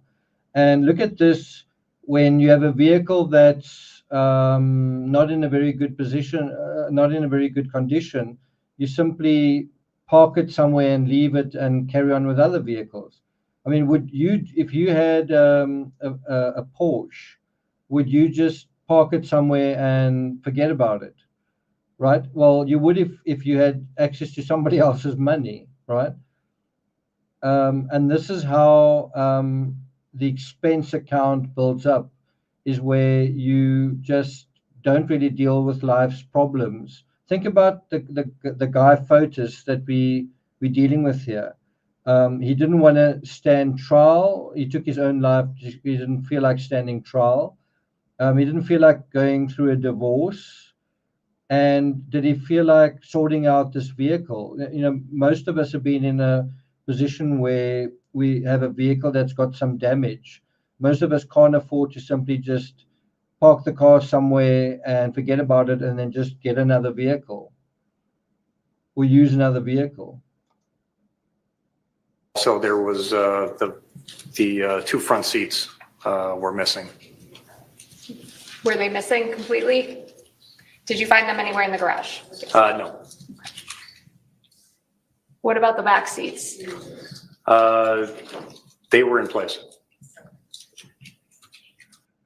So we know that this vehicle is unbelievably indirectly involved in this case, in the sense that the that Fotis instructed the owner of the Toyota Tacoma to take the seats out and replace them with these seats. I'm not sure if he ended up replacing them with the seats of a Ford, but that is how this vehicle is relevant. And 9, sir, what is that? Just more of the items from the garage. That vehicle on 9, the white car, do you see that? Yes, I do. Is that, what is it? I remember it to be some sort of toy or model or something. Okay. It wasn't a motor vehicle. It wasn't the size wasn't one that a normal car. No. It's for a child, safe to say. Similar, correct. Okay. And 10? That's some more of the items found along one of the walls of the garage. And did you enter the property as well? Yes, I did.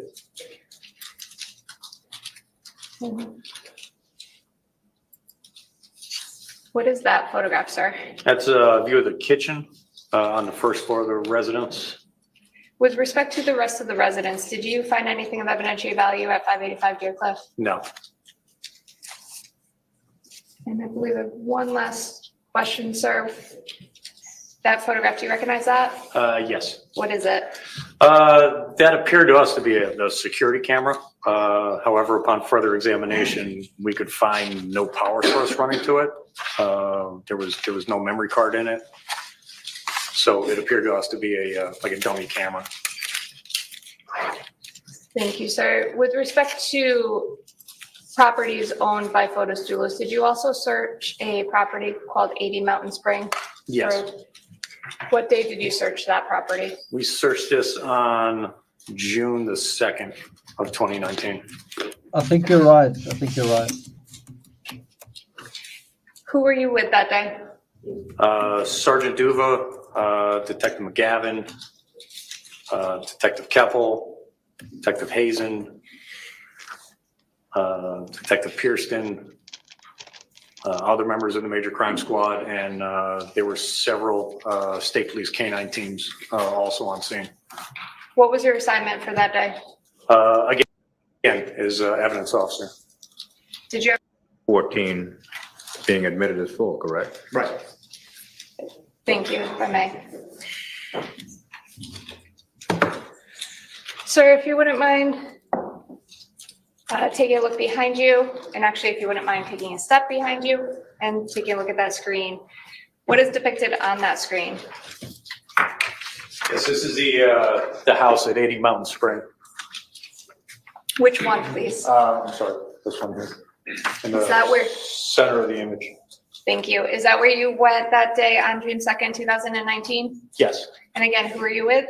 I was with members of the major crime squad and state police canine teams.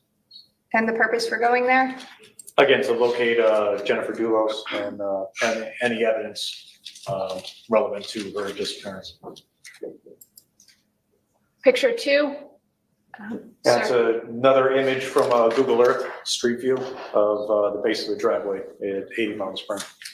Now, over here, I'm going to draw your attention to this object here. Do you see the cursor, sir? Yes. In the upper middle left side of the screen. What is that? Appears to be it's similar to a post for a real estate sign. Was there a sign on it when you arrived there that day? I don't recall.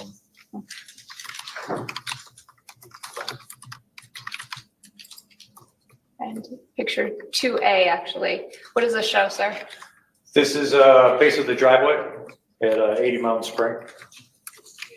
And what are these red lines? They were, it was almost like tape, engineer tape, used to cordon off the driveway from the lawn. Picture 3. And further up the driveway, we're looking towards the front side of the house. What material is the driveway, sir? It was a crushed stone. And picture 4. That's the front of the residence at 80 Mountain Spring. Okay, so this is still the residence. We haven't seen the offices yet. Stephanie, do they deal with the office in this? I can't imagine they wouldn't, but yeah, do they deal with the office in this on day 9? Thanks a lot. Sir, if you can, thank you. I'm going to scroll in a little bit. Do you see this sign here? Do you recall that being on there? Yes. And what does it say? It's said Ford Raptor. And this red line going across, is that more of the tape? Yes. Now, I must say the juxtaposition of this property, which looks quite magnificent, to the other property that you've just seen, which is neglected, run down. There's a vehicle parked in there. You wouldn't imagine that they go together. In the same way that when you see the polished Photos DULOS, he looks also kind of like a silver fox.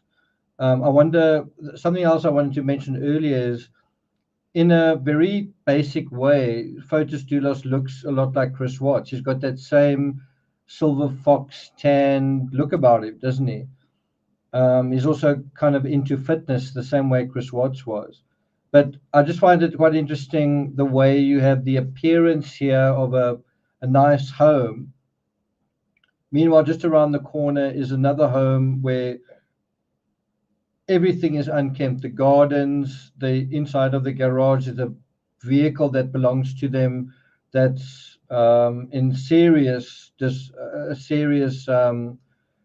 broken in many ways. It's quite interesting the other face of these properties, isn't it? Was 80 Mountain Spring Road occupied, sir? No, it was not. Was there any items, that contained within it? Any furniture, clothing, anything like that? No, it was unoccupied. Picture 5, what does that show? It's a photograph of the garage, the Ford Bay garage. Over here on the bottom right, what is this? Again, this is the awning of our. even if it is a foreclosure property, you've nevertheless got the outside of it that's run down. You've got the vehicle there, a vehicle that belongs to them, parked there, and it is the vehicle is in just the vehicle is in a serious state of neglect. Major crime van. And how many bays are in this garage? 4 bays. And picture 6? That's the back of the house, ma'am. And picture 7? Also think just the psychology of where you flip them and sell them is a very disposable thing. You know, you buy something, you tear this out, you paint over that. Think about the psychology of doing that and the psychology of this crime, right? Think about the psychology of there's a property, you recognize it, you target it, you change it, you transform it, you cover things over, you tear things out, and then you sell it for money, right? And think about the thing where you marry someone, you change who they are, you take certain things, you change certain things, and then in the murder aspect, the whole thing with how you change the structure of a building. This time it's the structure of a body. 7. That's one of the ends of the house, ma'am. Picture 8? And that's one of the side yards and ends of the house. And we see on the bottom right, or middle right, I should say, has that same Ford group sign, is that correct? Yes, that's seen in the previous picture. Picture 9, sir, what is that? That's a view of the door that we use to gain access. It's on the rear of the house. You indicated, did you conduct a walkthrough? We did. Did you utilize this door to conduct the walkthrough? Yes. What was the purpose of a walkthrough? It was to basically get a layout of the house and see if there's any kind of transient evidence or fragile evidence to address first, and come up with a game plan of how we're going to accomplish this search. How long was the search that day? It was approximately 8 hours. Photograph 10, what area does this show? This is the kitchen. The door we saw previously is one of these French doors here.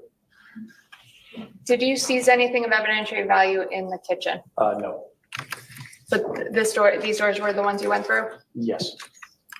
Were you wearing protective gear when you went into the house? Yes, I was wearing gloves. What door is this, sir? Picture 11? This is the front foyer of the house. That's the front door depicted in the center of the photograph. And picture 12? Yeah, it's one of the drawing rooms or libraries or living rooms on one of the ends of the house. Picture 13? The basement of the residence. And picture 14? Yeah, different area of the basement. Picture 15? Okay, this is off the side yard. This is the portion of the driveway adjacent to the garage. Did you search the area surrounding 80 Mountain as well? I did not go farther than these items here. I did see dog teams running through the woods and the fields adjacent. With respect to those items there, what did you do? I opened the lids on these propane cylinders here to check those, and I also. So what can we tell from the psychology of driving all the way to Hartford and disposing in those drains and bins? It's suggesting someone is going to a lot of effort to distance themselves from the crime. Also, the thing where you dress up, you not dress up, but you get onto a bicycle and you cycle to the scene as a way, again, to distance yourself from what is taking place. Also, the ponchos, right? So do you think it's likely, given that psychology, that's already part of the crime, that you're going to find human remains on a property, on, for example, a property where they live? Do you think that that is likely? So open the lid of this, it's almost like a gray water or part of the septic system. Picture 16, what is that? That's the cover to that, the part of the septic system I spoke about. And picture 17? And that's the interior of that tank with the top removed. Did you take any action with respect to that tank? I did. I examined this upper area for any blood-like material, any hairs, fibers, bits of clothing. Did you seize anything for evidentiary value out of that tank that day? I did not. Thank you. Okay, so I'm going to take you into something that's intertextual to, do you know of any case where a victim was placed into a septic tank? Anyone aware of a case that involves that? If you've read some of my books, you might know.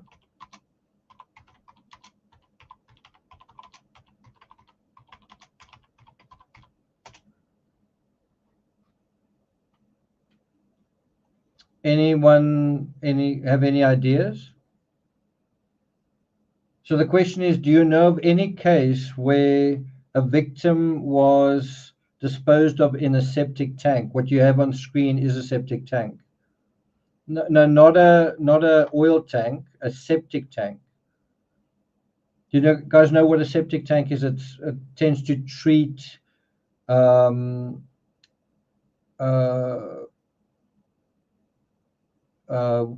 how can I put it? It tends to treat, what's the proper term for it?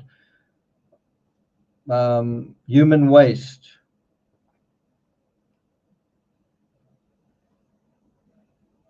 There you are. That's it. And although I've never written a book about this, it's a really fascinating case from the perspective. It's a horrifying case, but it's a fascinating case from the perspective of forensics. How did they determine that her partner was slowly poisoning her? It's this particular case, the Ellen Bailey trial. And so let me put that on full screen. It was a children's author, very wealthy in the UK. She was drugged, suffocated, dumped in a septic tank by her fiancé. And I think her dog was thrown in as well.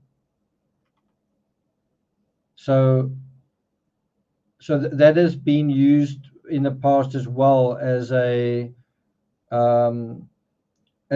strategy to dispose of a person.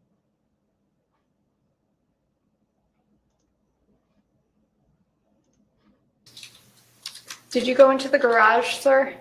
I did. Picture 18, sir. Is that what the garage looked like that day? Yes. Was there anything contained within it? Nothing besides that backpack blower and the recycling container. So in the same way that there are many vehicles in this case, there are also many garbage bins. Here's another one. Is this garbage bin relevant? I'm not sure. I must say this place has been cleaned out pretty quickly. Doesn't look like it's even occupied, does it? Did you look in the recycling container? Yes. What was contained within? It contained garbage and debris from landscaping activities. How full was it? I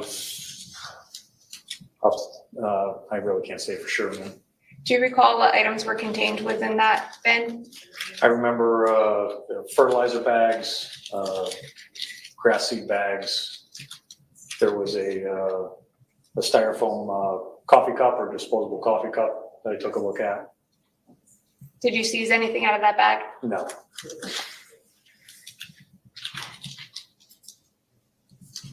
Picture 19. This is just a view of the garage taken from that opposite corner, and this is the entry door into the main portion of the house. What door is this, sir? So I must say, at the same time, I'm thinking the prosecution, where are you really going with this, right? Where are they establishing actual links to Michelle Troconis? And we are going to look at that note that she co-wrote with photos in terms of the alibi. But I think what's very important to do, and I guess the prosecution are laying the foundation, is that you understand all of these properties. It is quite complicated. All of these different properties and how they potentially interact with one another. In other words, how these physical properties have a potential role in this. And you might say, well, we're never going to see that again. We might see something like that in the Suzanne Morphew case, where you also have multiple properties that may or may not have some relevance to how she disappeared, where she could have been taken from one to the other, right? So what they're trying to do here is basically introduce you to the fabric of this case, and undeniably it's a large the fabric is extensive. The fabric is very extensive. That I believe leads to a staircase to access the upper floors. And on picture 19, next to that staircase door, there's a bags, and in the corner as well, next to the other door. What were those bags? What do you think those bags were? And bear in mind, we established very early on that there was a hole dug in a members only, in a what was it? I think it was associated with a shooting range or something. Someone stumbled on a freshly dug hole, and there were bags of lime right next to it. This was very close to the time the crime was committed. And remember, bags of lime and a hole. What do you think those bags are? Landscaping material, fertilizer. Okay, so not bags of lime. Okay. And just with picture 20, what does that contain?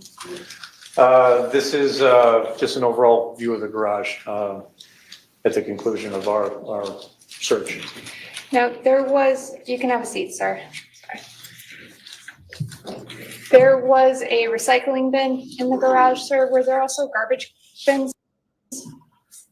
Yes. Where were the garbage bins located? They were located at the base of the driveway. Near the road? Near the road, correct. Did you look in there? I did. What was contained within the garbage cans? It was. What do you guys say? Should we skip forward another half an hour to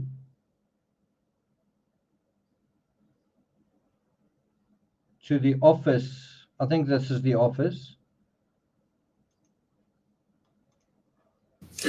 And this is for Jefferson Crossing here. You can have. Sorry, that was the office. This is the home. Sorry, I feel really foolish now because I have seen these images. This is the home where Michelle Troconis and Fortis stayed. What you've just seen now is the office. You do get a very industrial sense of the office. I must say the office is so big it resembles a home. It doesn't seem like the right kind of structure for an office, does it? Anyway, this is the office. Sorry, this is the home. Face palm. A seat, sir. Thank you. What is depicted in 2? This is the front of the residence at Fort Jefferson Crossing. Do we also see the van? Yeah. So I'm passing the buck here, and you might say that's a cheap shot, but I think couldn't they have been a bit more explicit in the previous presentation to say this is the office, this is where the person worked, kind of thing. Do you remember at one point the sergeant talks about this is the front of the residence? Is that really the right terminology? This is the actually, I'm confused now. I'm trying to remember what the residence looks like. I'm confused.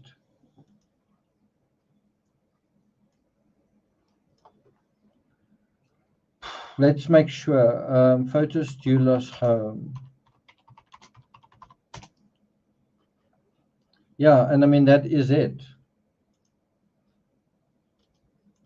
It's got the, I'm not sure if they're called French windows, and then it's got that strange little garage, or that strange, I think they call it a portico, where you drive through a section of the house. So this is where Michelle Troconis stayed, right?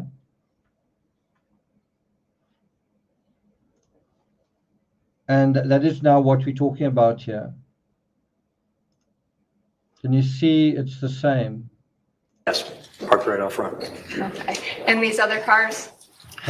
Those are belong to the members of the crime band. Picture 4? That's the front door of the residence. That is right. They did go over the office when the nanny testified. I suppose you could say that there's no desk or area where Michelle worked if that's been removed. I suppose that's also possible. Picture 6. That is one side of the residence. And picture 7? The back of the residence. On that day, sir, did you go search the outside of the property as well? Or I should say the lawn area? Yes, I walked the lawn around the house. And who was with you that day for the search of Fort Jefferson Crossing? It was Detective Duva, Detective Hazen, Detective Keppel, Detective Pearston, and Detective Gabby. And 10, sir, if you could just describe what is depicted in 10. That's at a portico or drive-through between the two garages. Now, I know there was some questions about this, if you can, at which side, and I am going to ask if you can go to the screen behind you, sir. Sure. Which side is closest to the house? So this is the back of the residence. So this side would be towards the house, the kitchen. So from that angle, it looks like this is a 4-vehicle garage, right? 2 on the one side, 2 on the other, at least. The bedrooms, things like that.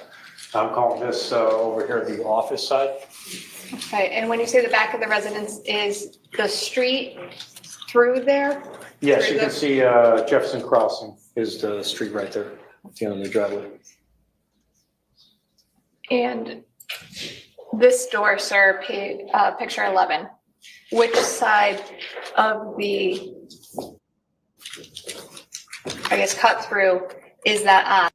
The one close to the house or the office? The office, it'll be on this side.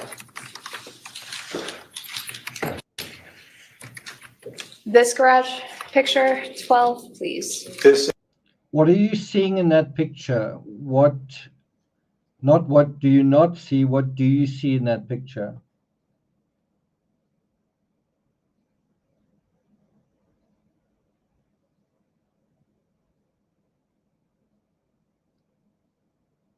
That does make sense.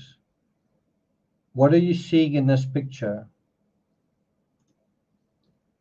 Right, that is water skiing equipment.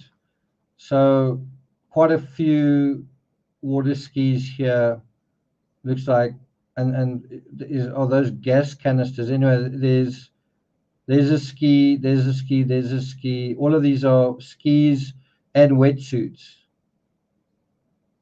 That looks like a snowboard, but it could actually be a kind of slalom. What do they call it? Not sure if it's a trick. What do they call it? It's when they do a lot of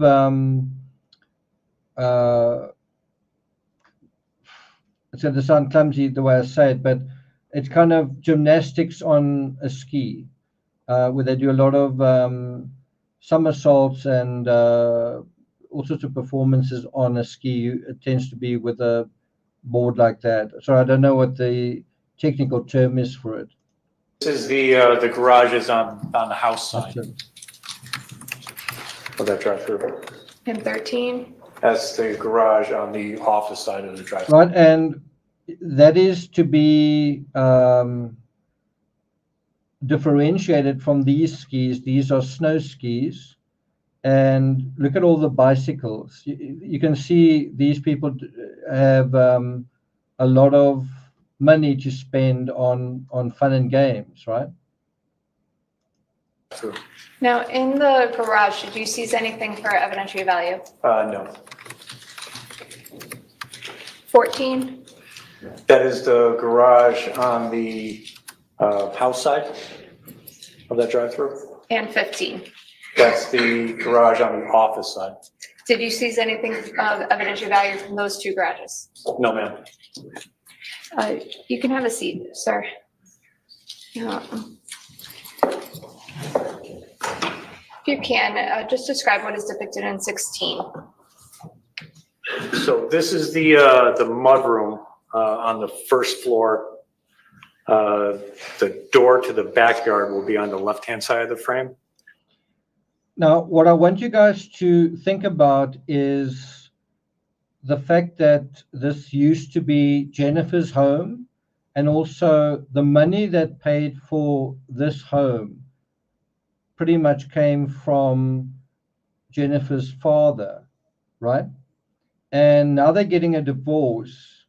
And also Jennifer's now not living here. She's living in a smaller, still a pretty nice property, but a smaller property, and she's renting it. And what do you think is going to happen if there's a divorce with this particular property?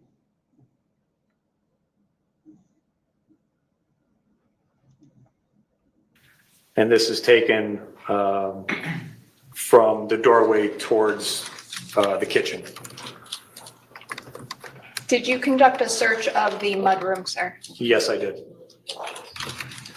Did you personally conduct a search, or did anybody else search that area depicted in that photograph? I personally conducted this search. When you conduct a search of an area like the mudroom, what areas did you search? Everything. So I'll start on in one corner and just systematically work through all cabinets, shelves, items found on the floor until I reach the corner again to ensure that I've checked everything. Were you wearing any protective gear while you were doing this? I was wearing gloves. In that search, did you search any of the bags? Yes. I'm going to draw your attention to the, middle of that photograph. Do you see that black bag on the photograph? Yes, Did you search that bag? I did. Where was it when you searched it? Or I should withdraw that. Where did you first see it? So I initially found it underneath the bench. It was upright, leaning against the side of one of those cubbies. On the top or the bottom? Oh, I'm sorry, on the bottom. So it was resting on the floor. Did you go through that bag? Yes, I did.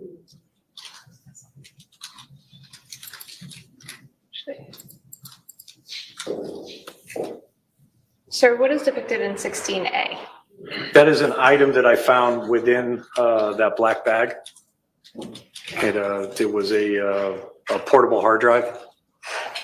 And did you find anything else inside that backpack? I did. What did you find? I found 3 photocopy pages of a handwritten note.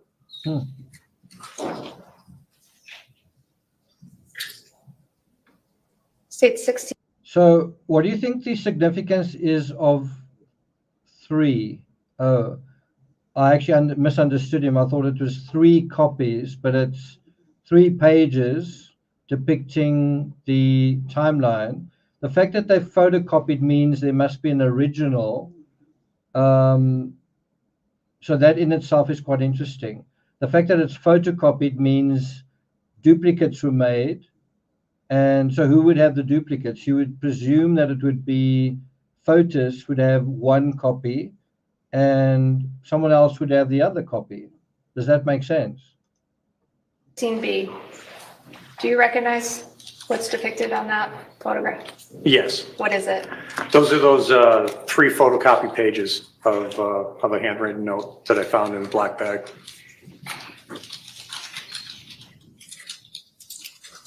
With respect to this bag, sir, where inside the bag did you find those pages?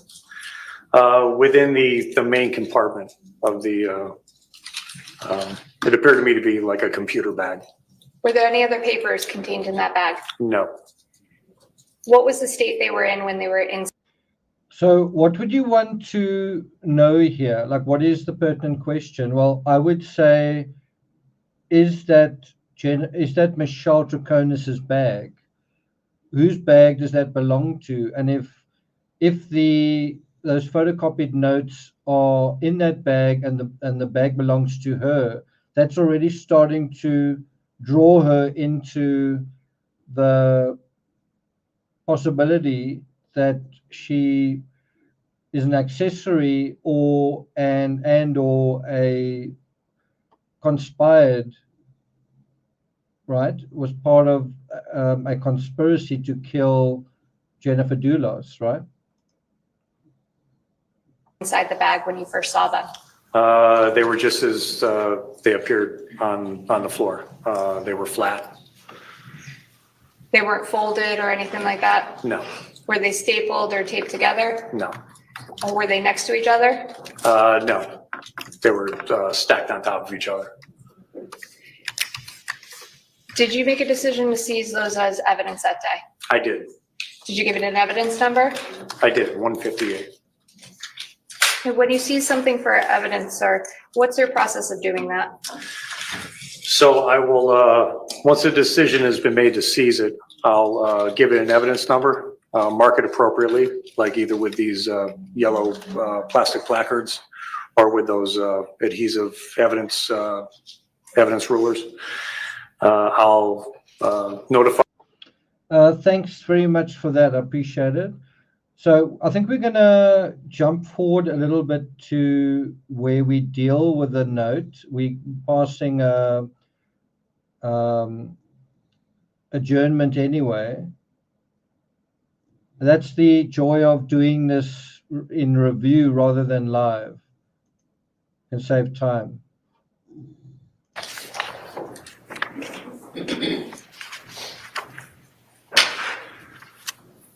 Turn the TV. I thought I did.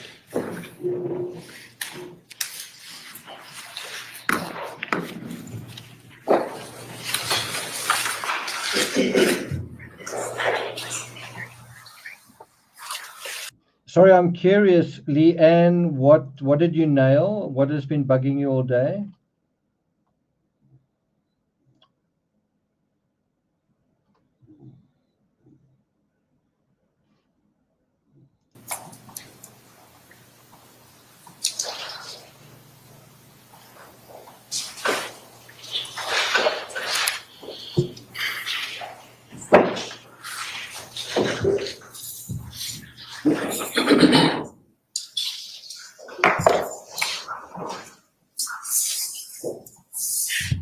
So, dare I say it, this has got touches of the Ramsey ransom note, doesn't it? It's not obviously designed for the same express purpose, but it is similar in the sense that it's 3 pages also that it is meant, well, let me ask it as a question. Isn't it meant to misdirect? The Ramsey ransom note was meant to misdirect, wasn't it? Isn't this alibi schedule meant to misdirect as well? Yeah, Your Honor.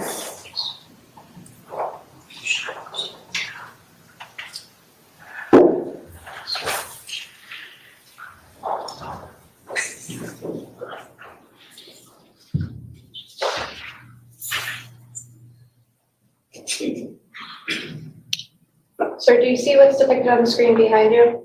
Yes. Is that the top half of the document that you seized that day? Yes. I would ask at this time if you can stand up and read it, publish it to the jury, please. Starting at the top line.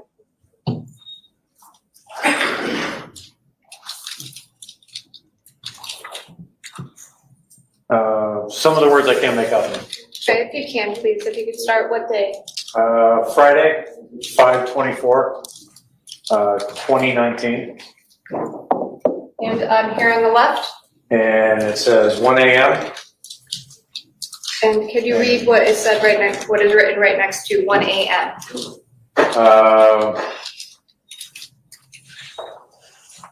I really can't make it out, man. Okay, and what about right below 1 a.m.? What is there? It's 6 o'clock. And then J. Michelle, DEPT. So someone mentioned they can't read what's going on. This is the best image I could find where you can kind of make out what is there. We'll obviously get to that in the course of covering this. Let's just pull this up a little. So it says there, we will go back to him covering it, but you can see 6:40 alarm, woke up and went to room, took shower with photos. That's been highlighted, I don't think by the author, probably by the media or by investigators. Black leggings, black Adidas, black sweater. I guess that's what they agreeing that she wore or what he wore. Then 7:10 made juice for Nicole and kids of school. Made scrambled eggs for Nicole. Took Nicole to school, and the time is given. Back home, I cooked an omelet. Wanted to take a bag of something to the warehouse.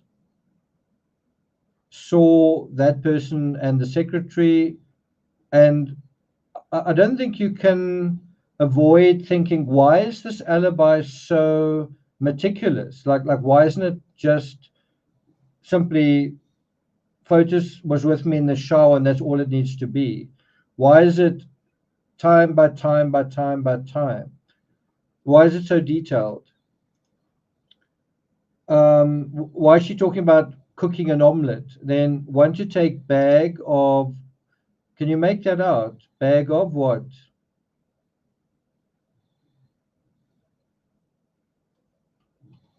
Then stop at shop, back home with groceries, went to something shop to say bye, went to the pond to ski at 11:20, and no one was there. And so that is quite interesting. You might want to check that body of water. Seems quite a strange time to be skiing, but maybe we don't know the schedule very well. Then had lunch with Fotis. Then this whole period at home, they seem to be doing it in 30-minute increments. And then look at that, written down, went with cleaning supply to somewhere. So part of what happened that day was a documented cleaning operation. Quite interesting.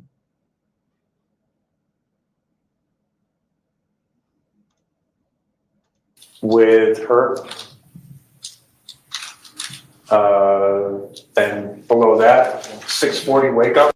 So think about what we're dealing with here. We're dealing with Friday. Are we also going to be dealing with a Saturday? Alarm. And then took shower together, dress, jeans, Lucky plus blue shirt, coffee and cereal, brought computer to office. So I don't know, but I'm assuming this is written by Fotis. You know, if he put jeans on, wasn't that what he wore? And then this might be what Jennifer, I think this is Jennifer's version of the same day. Her handwriting looks to be smaller and kind of darker. Do you agree that this is more likely what Jennifer wrote down? And one would want to do a bit of handwriting analysis on here. The handwriting, the way I see it, slants forward. It's got a slightly forward or vertical slant, doesn't it? All of the letters seem to be individual print, which is often the sign of quite a creative person. Omelette is misspelled. I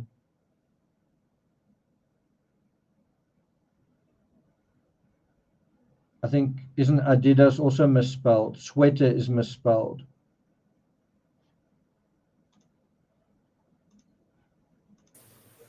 And over here on the right, far side, what does that say? Sorry, did I say Jennifer? Michelle. That Michelle wrote the other note, and Fotis wrote this one. It's like Mishi. I can't make out this word. So Mishi is Michelle's nickname. Is Adidas correct? Is it okay? Yeah. So why would they be doing this? So that they could have a ironclad alibi, theoretically, so that there wouldn't be inconsistent statements. What is one of the biggest giveaways in statement analysis?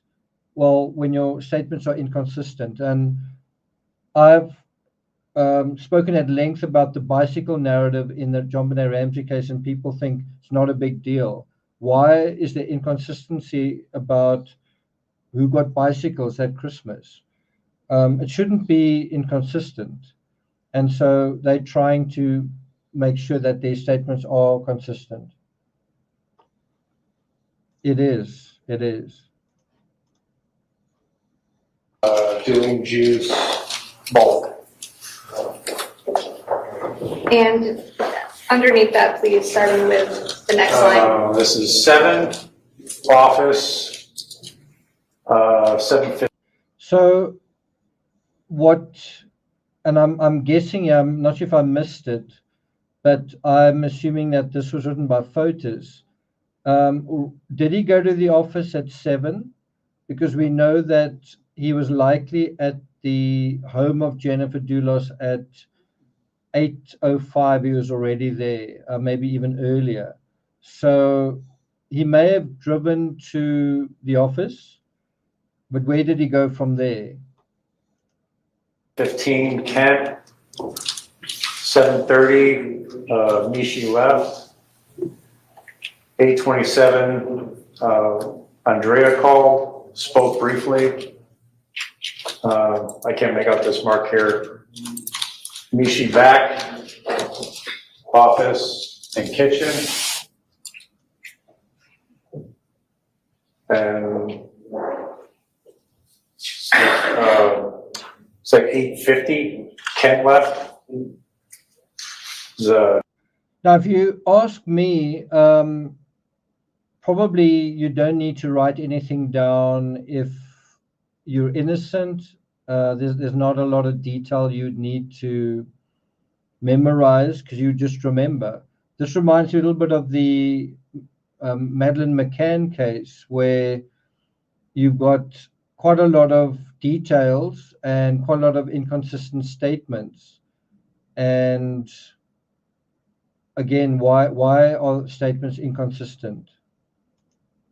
9, and then we're 10. Work on reviewing, can't make out this word here, but it's specification.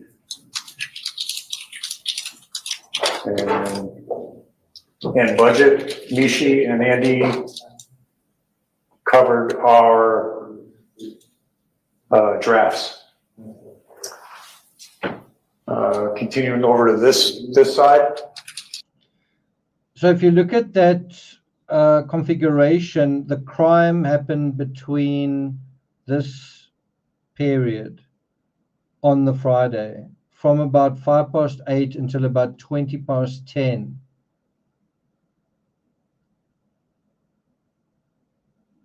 And he mentions that somebody called him, they spoke briefly, and I guess he's saying he was at the office when this happened. And I would say theoretically, I'm speculating, but theoretically, either he's depending on his staff to back up his alibi, including Michelle. Remember, she's part of his staff.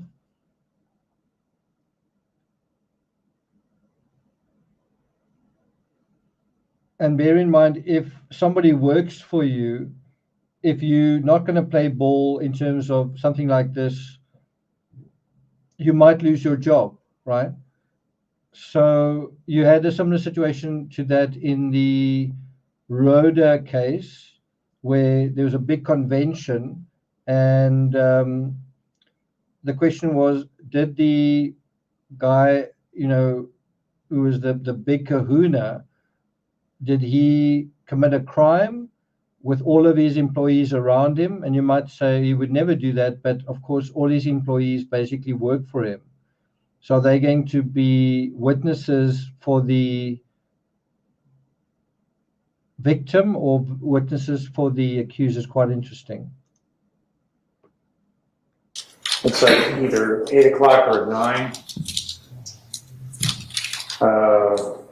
Can't make out that word called, and Nishi took, can't make that out either, to Hutch and Aqua's supermarket. Your Honor, if the witness cannot read something, it's obviously whoever's handwriting it is, to have this witness interpret it, he's misreading what the document is, and I'm not sure him reading it is making it any clearer, if not more obscure, by misstating words that at least I think I know what they are. So I have to object to this procedure. If it was a clear document, it's one thing. If it's clarified by someone who knows what's on the document, that's one thing as well. But to have this witness read things, if he said he couldn't make it out, then I'd be fine. He's reading something, saying it out loud, and it's not correct. How do I cross-examine on that, since this is not my client's handwriting? So, Well, of course, the comment that this is not my client's handwriting is never testified. Well, If I can, Your Honor, I'm sorry. I apologize, Your Honor. Just because this witness cannot read every word does not mean that there's no juror who can read the word. It's written in cursive or somewhat in cursive. Some jurors may be able to read it better than the detective might. So the objection is over. You can continue, sir.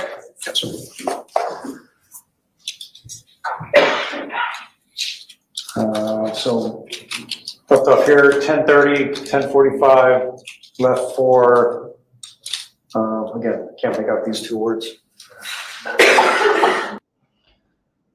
So that's quite an important part of the timeline between around about 10:30. Where did he go? Or sorry, it's between 10:30 and 10:45. Where did he go? And it looks to me like something and post. And then that's the question. Did he go there? But the real question is, where did he go with a body in that Toyota Tacoma? And one does wonder, does the Toyota Tacoma have telematics? 12. Over here, about 10. I read that already.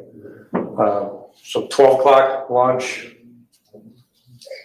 Can't make out that word. Del Pepe together.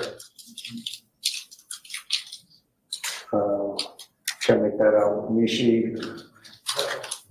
1 computer. Sent email to Michelle Hogue, 125.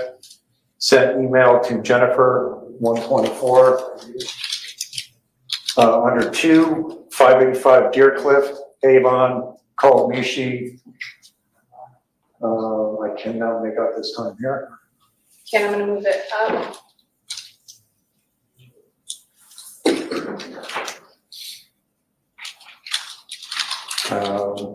So just a quick note on handwriting. Can you see how, I don't know, I can't help but see some similarities to Rex Human's handwriting. Look at that huge letter S. He's got some letters that are really massive. Look at that. I think it's an L. Look how big that is as well. So there's some very small disposable little letters, and then there's much bigger letters as well. And it feels like a little bit of a nod to his own lifestyle. There are things in his life that are insignificant and disposable, and then there are other things that are huge. Look how big those looks like numbers and letters are.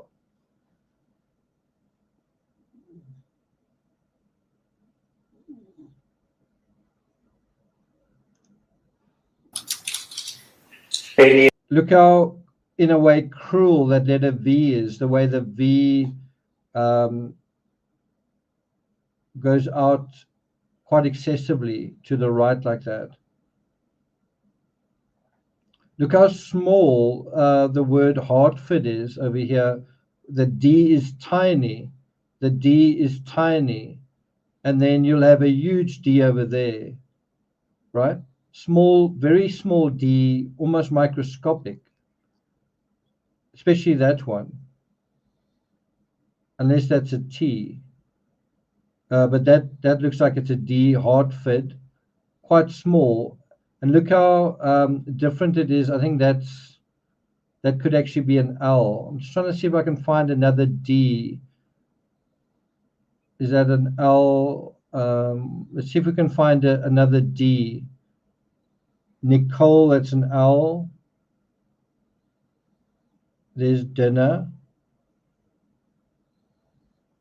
There's a pretty big letter H. There's another D. The letter D often speaks about ambition. And it's interesting that these are quite small. If the hat of the D or the tail goes very high, it does tend to speak about ambition.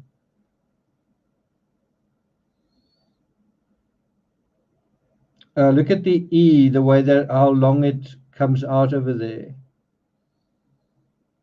Not quite sure what that suggests, if anything. Look at the R. That's quite a nasty looking. It looks like together, and that is an R. Look how long that sweep is of the R. It looks like a sickle, doesn't it? Starbucks.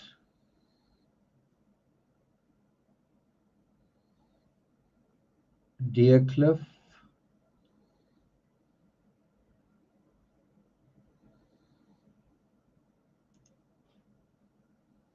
MS measured tree line.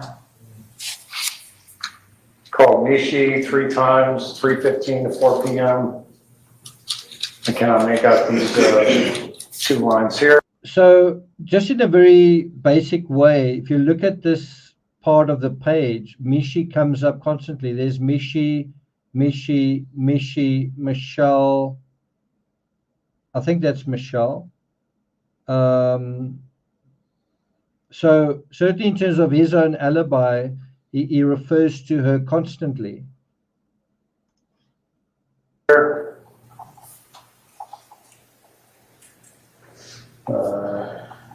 Same goes with this.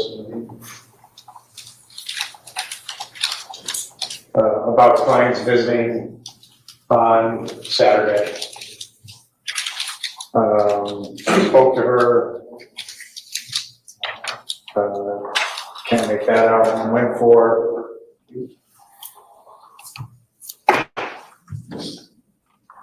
Again, can't make out the rest of this line here. 5:15 called Mishi. 4:30 Pavel.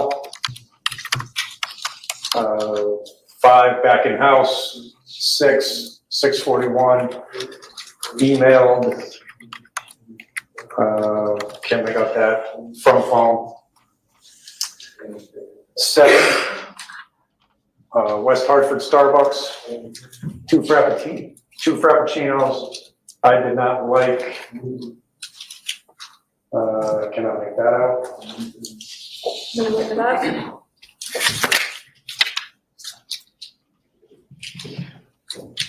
8 officer at 8:15 called Lauren.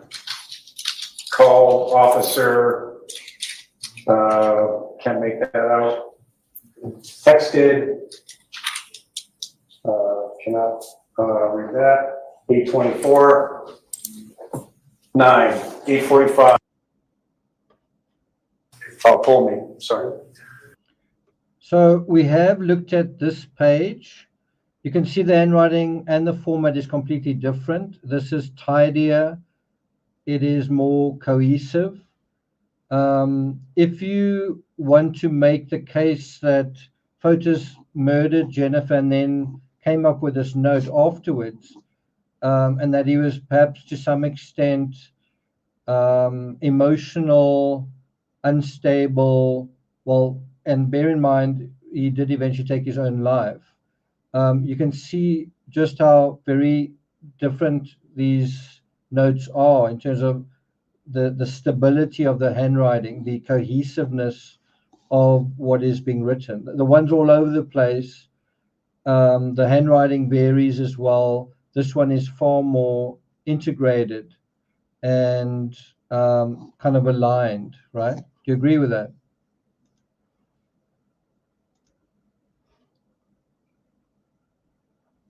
Uh, 12 o'clock, had lunch.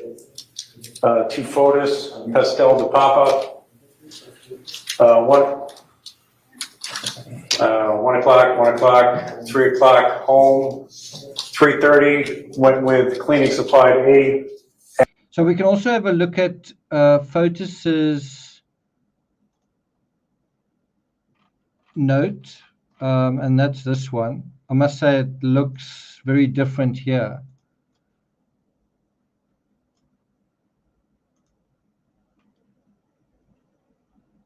It looks very different there, doesn't it?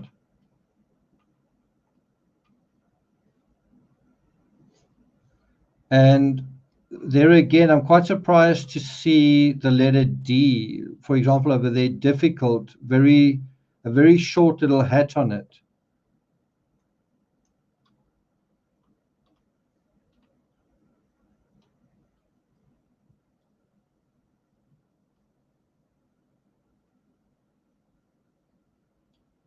trying to find another D. There's another D, very short little hat on it, reading.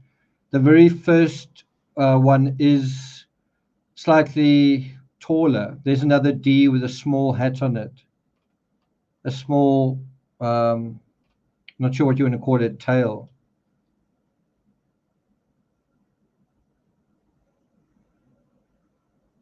But this is extremely different to the handwriting that we were looking at a moment ago. Do you think that this handwriting is the same as this one?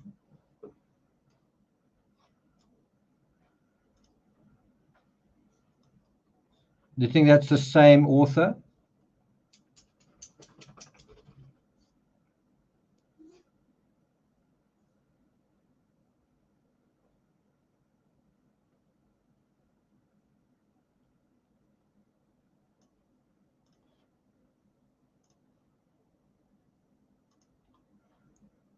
M,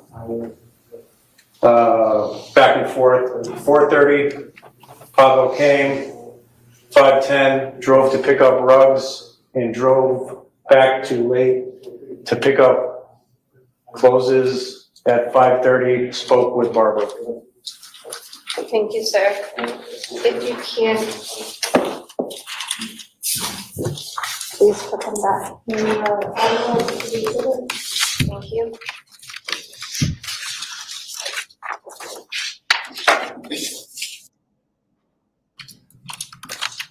If I may approach, Your Honor.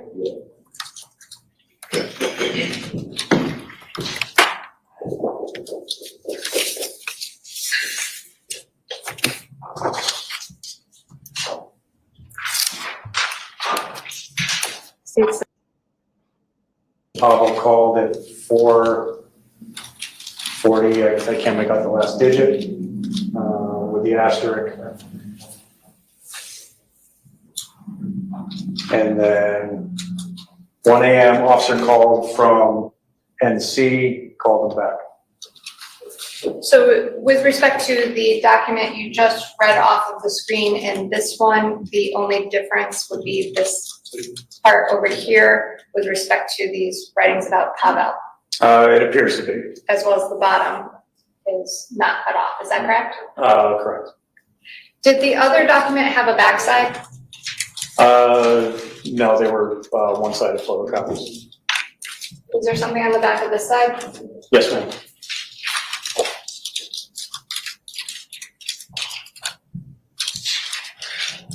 Sir, if you will, if you can read. Right, so this is quite interesting. It's also dealing with the next day, Saturday. And so if you're trying to keep an alibi straight, why would you go into the next day? That might indicate that the disposal of the human remains could have happened on the Saturday. It might. We don't really know. Or was that done in the morning?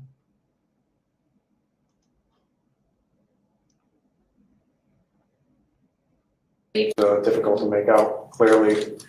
Met with, can't make this out. Neither with this time. Patton from NCPD, Rose, APPR 1015, Mian. So what do you think about the handwriting here? To me, this doesn't look like Michelle's handwriting. This also doesn't look to me like Fotis's handwriting. Does it? Does that look like Fotis's handwriting?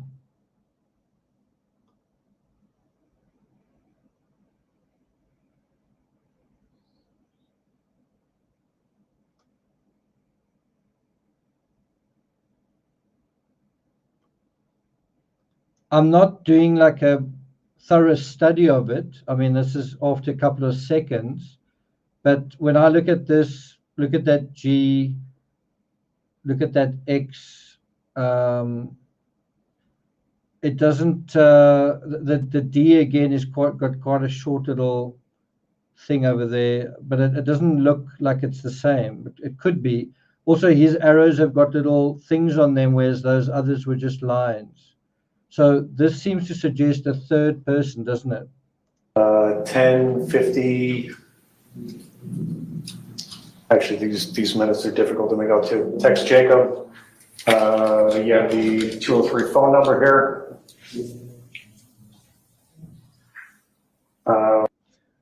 So to me, this handwriting here is different to this handwriting over here. It's larger, and as I say, I'm simply going on gut. I'm not really, haven't done a study on it, but I would say this is somebody else. Again, the minutes this time are not clear. Text Jacob, 12:15. I do think Left farming. these, that looks like a 5, that looks like a 5. That looks quite similar to that 5. It does look slightly similar to that.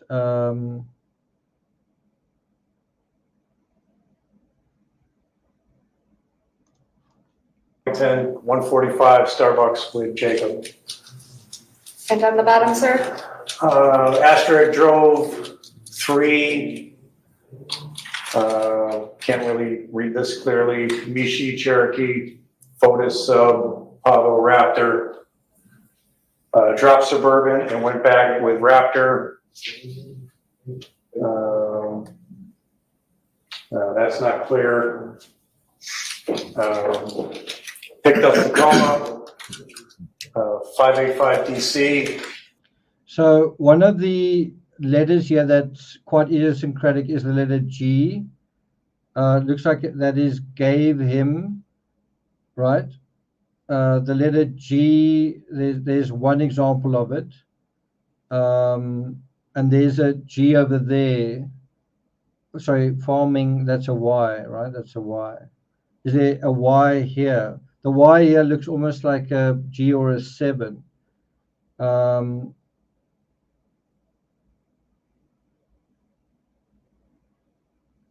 That looks like a Y. It looks somewhat similar.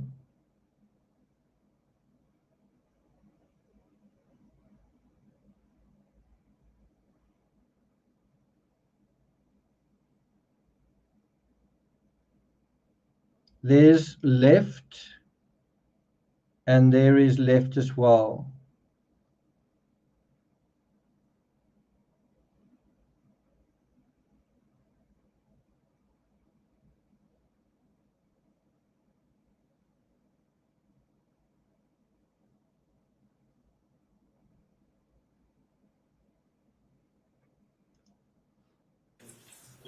Left Tacoma, drove Raptor back here.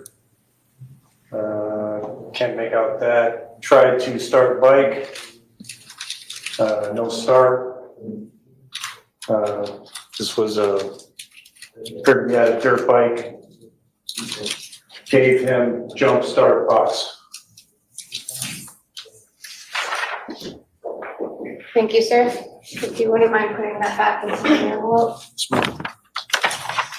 So what we likely to see here, or I think we're likely to see here, is perhaps handwriting analysis from experts. We might actually see that in this trial. I'd be really interested if that does happen.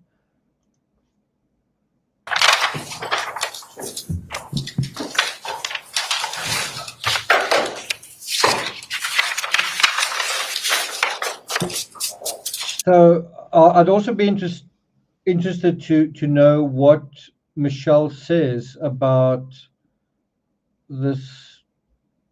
these notes. Is she going to say that she wrote part of it?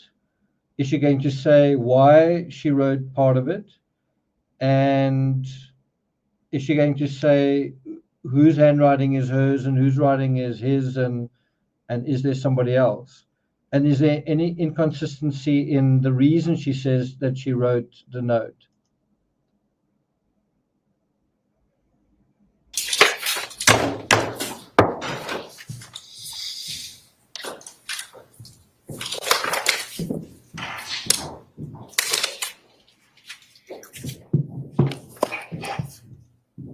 Sir, do you recall the kitchen area of 4 Jefferson Crossing? Yes.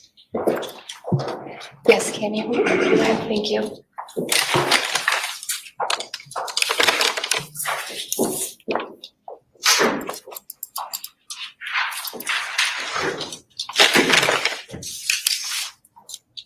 So I may approach the clerk, Your Honor. Yes.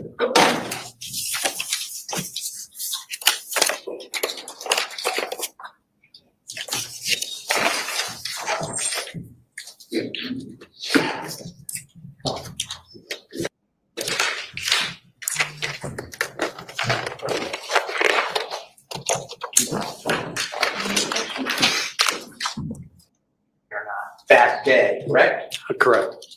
Other people had other assignments, right? Yes. And there was an overall supervisor there named, I think his name was Duva. Yes, sir. He was present, Yes. but his job was more to be like a supervisor for the whole team, right? Correct. You were still the one making the decisions about what to see and what to leave, right? Yes, is part of the team. Yes. Okay, so we are looking at the office space where Michelle worked, but I think we're going to end off at about the 3-hour mark.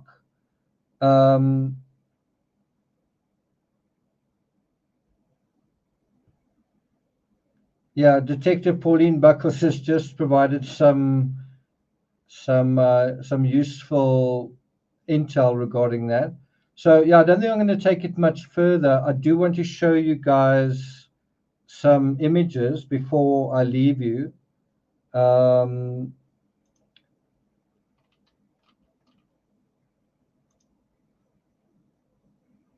you've obviously seen before, but that is the shirt again that was recovered. I don't know whether this area here is being cut out and for evidence examination. I don't know if this was damaged during the incident or if it's been cut out. You can also see a little fragment that's over there that looks like there's perforation of the shirt, but there's definitely a hole of some kind over there. This is the front of the shirt, and it does make sense that there are a lot of injuries to the front. I mentioned this to you guys earlier. There is a drain, and you can see you couldn't really put something like a license plate into the grill aspect of the drain, but you could put something in behind that, in that slot behind it.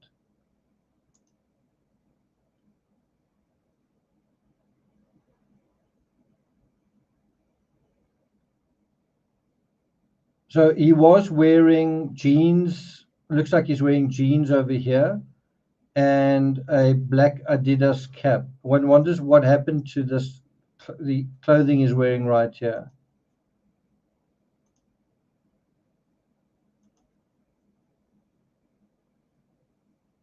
We also, I feel like I need confirmation on where did the floor mat come from that was placed over here next to the trash can. I suspect it's from the Toyota Tacoma, given the fact that the seats had to be replaced as well.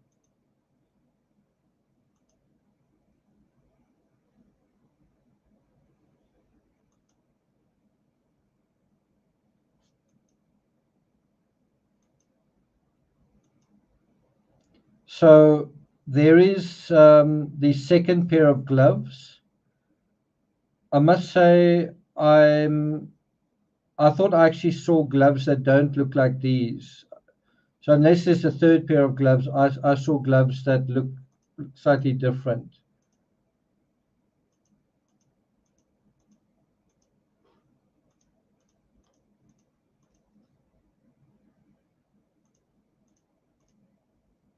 But anyway, there seemed to be more than one pair of gloves and a second poncho as well. 2 ponchos.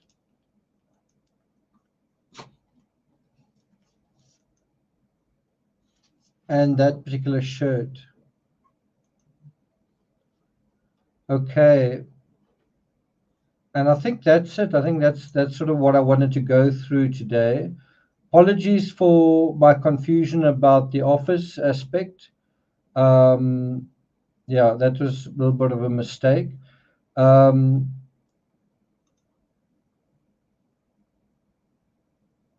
Barbara says, I'm a new one, okay. Lydia.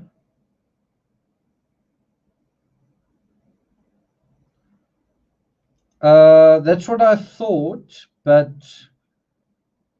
it looks to me like you're seeing that is what I assume, but it looks like you see a matte present. That's after all where they found luminol, unless there's 2 mattes, one on the other. So I do want to ask you guys to, how can I put this? To not make statements of fact, because like this looks like a statement of fact when you perhaps guessing. So if you know for sure, then you can make it a statement of fact and say how you know that. But please don't guess and make it look like a statement of fact. Maria says, thanks a lot for that, Maria. Appreciate it. Thank you.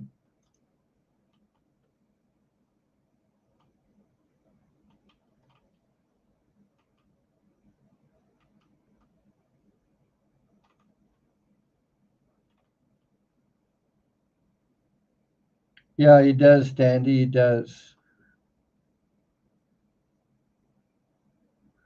So trial day 10 is going to be, I think, absolutely fascinating.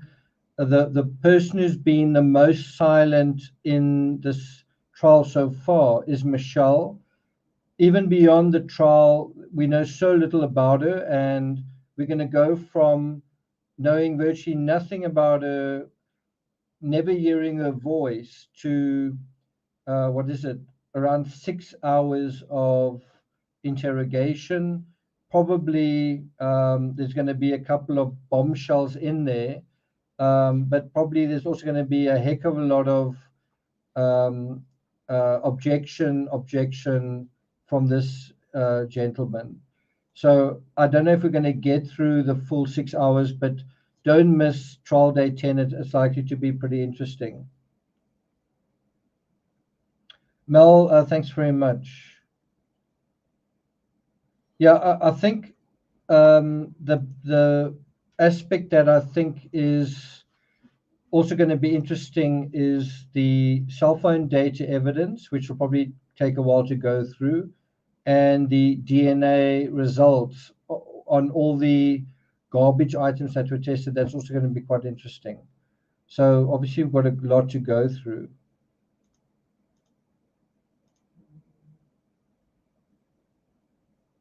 Will Michelle testify? I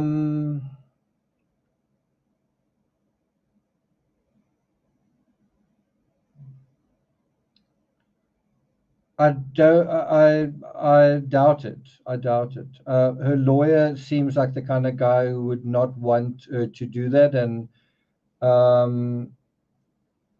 there's the fact that she's an ex ESPN reporter, so she's used to being on a stage in a way. She's also a marketing type of person. Maybe she will. I think it depends. Like at this point, based on the evidence that's been led so far, I don't think she really needs to. But if the state make quite a strong case, and I think they will, then who knows? We'll see. We'll see. But at the moment, I'm guessing she won't. But we'll see. When will the live begin? Probably the same as today, probably the same time frame.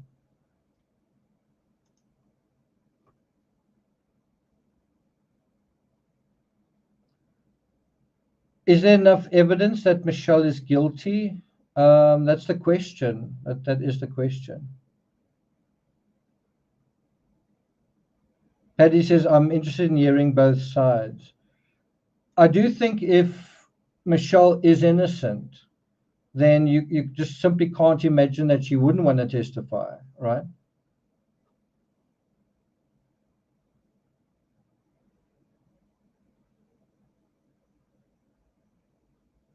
Okay, that's cool. Okay, so I hope you found today quite interesting. I'm sorry I was a little all over the place here and there. In terms of the handwriting analysis, that is actually better left. You shouldn't just look at something and prognosticate.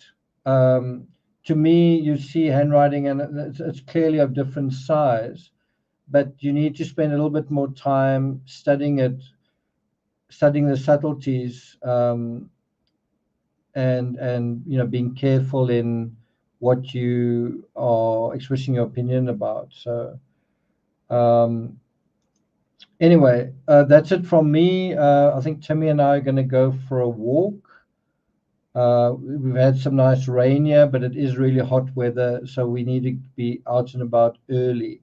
So we're going to have a little walk to start the day. I hope you guys sleep well, sweet dreams, sleep warmly, keep warm, and I'll see you guys next time for day 10. Don't miss it. Ciao. Thanks a lot, Mods. Thanks a lot for the super chats. I know there were quite a few super chats today. I do really appreciate it. So until next time, take care.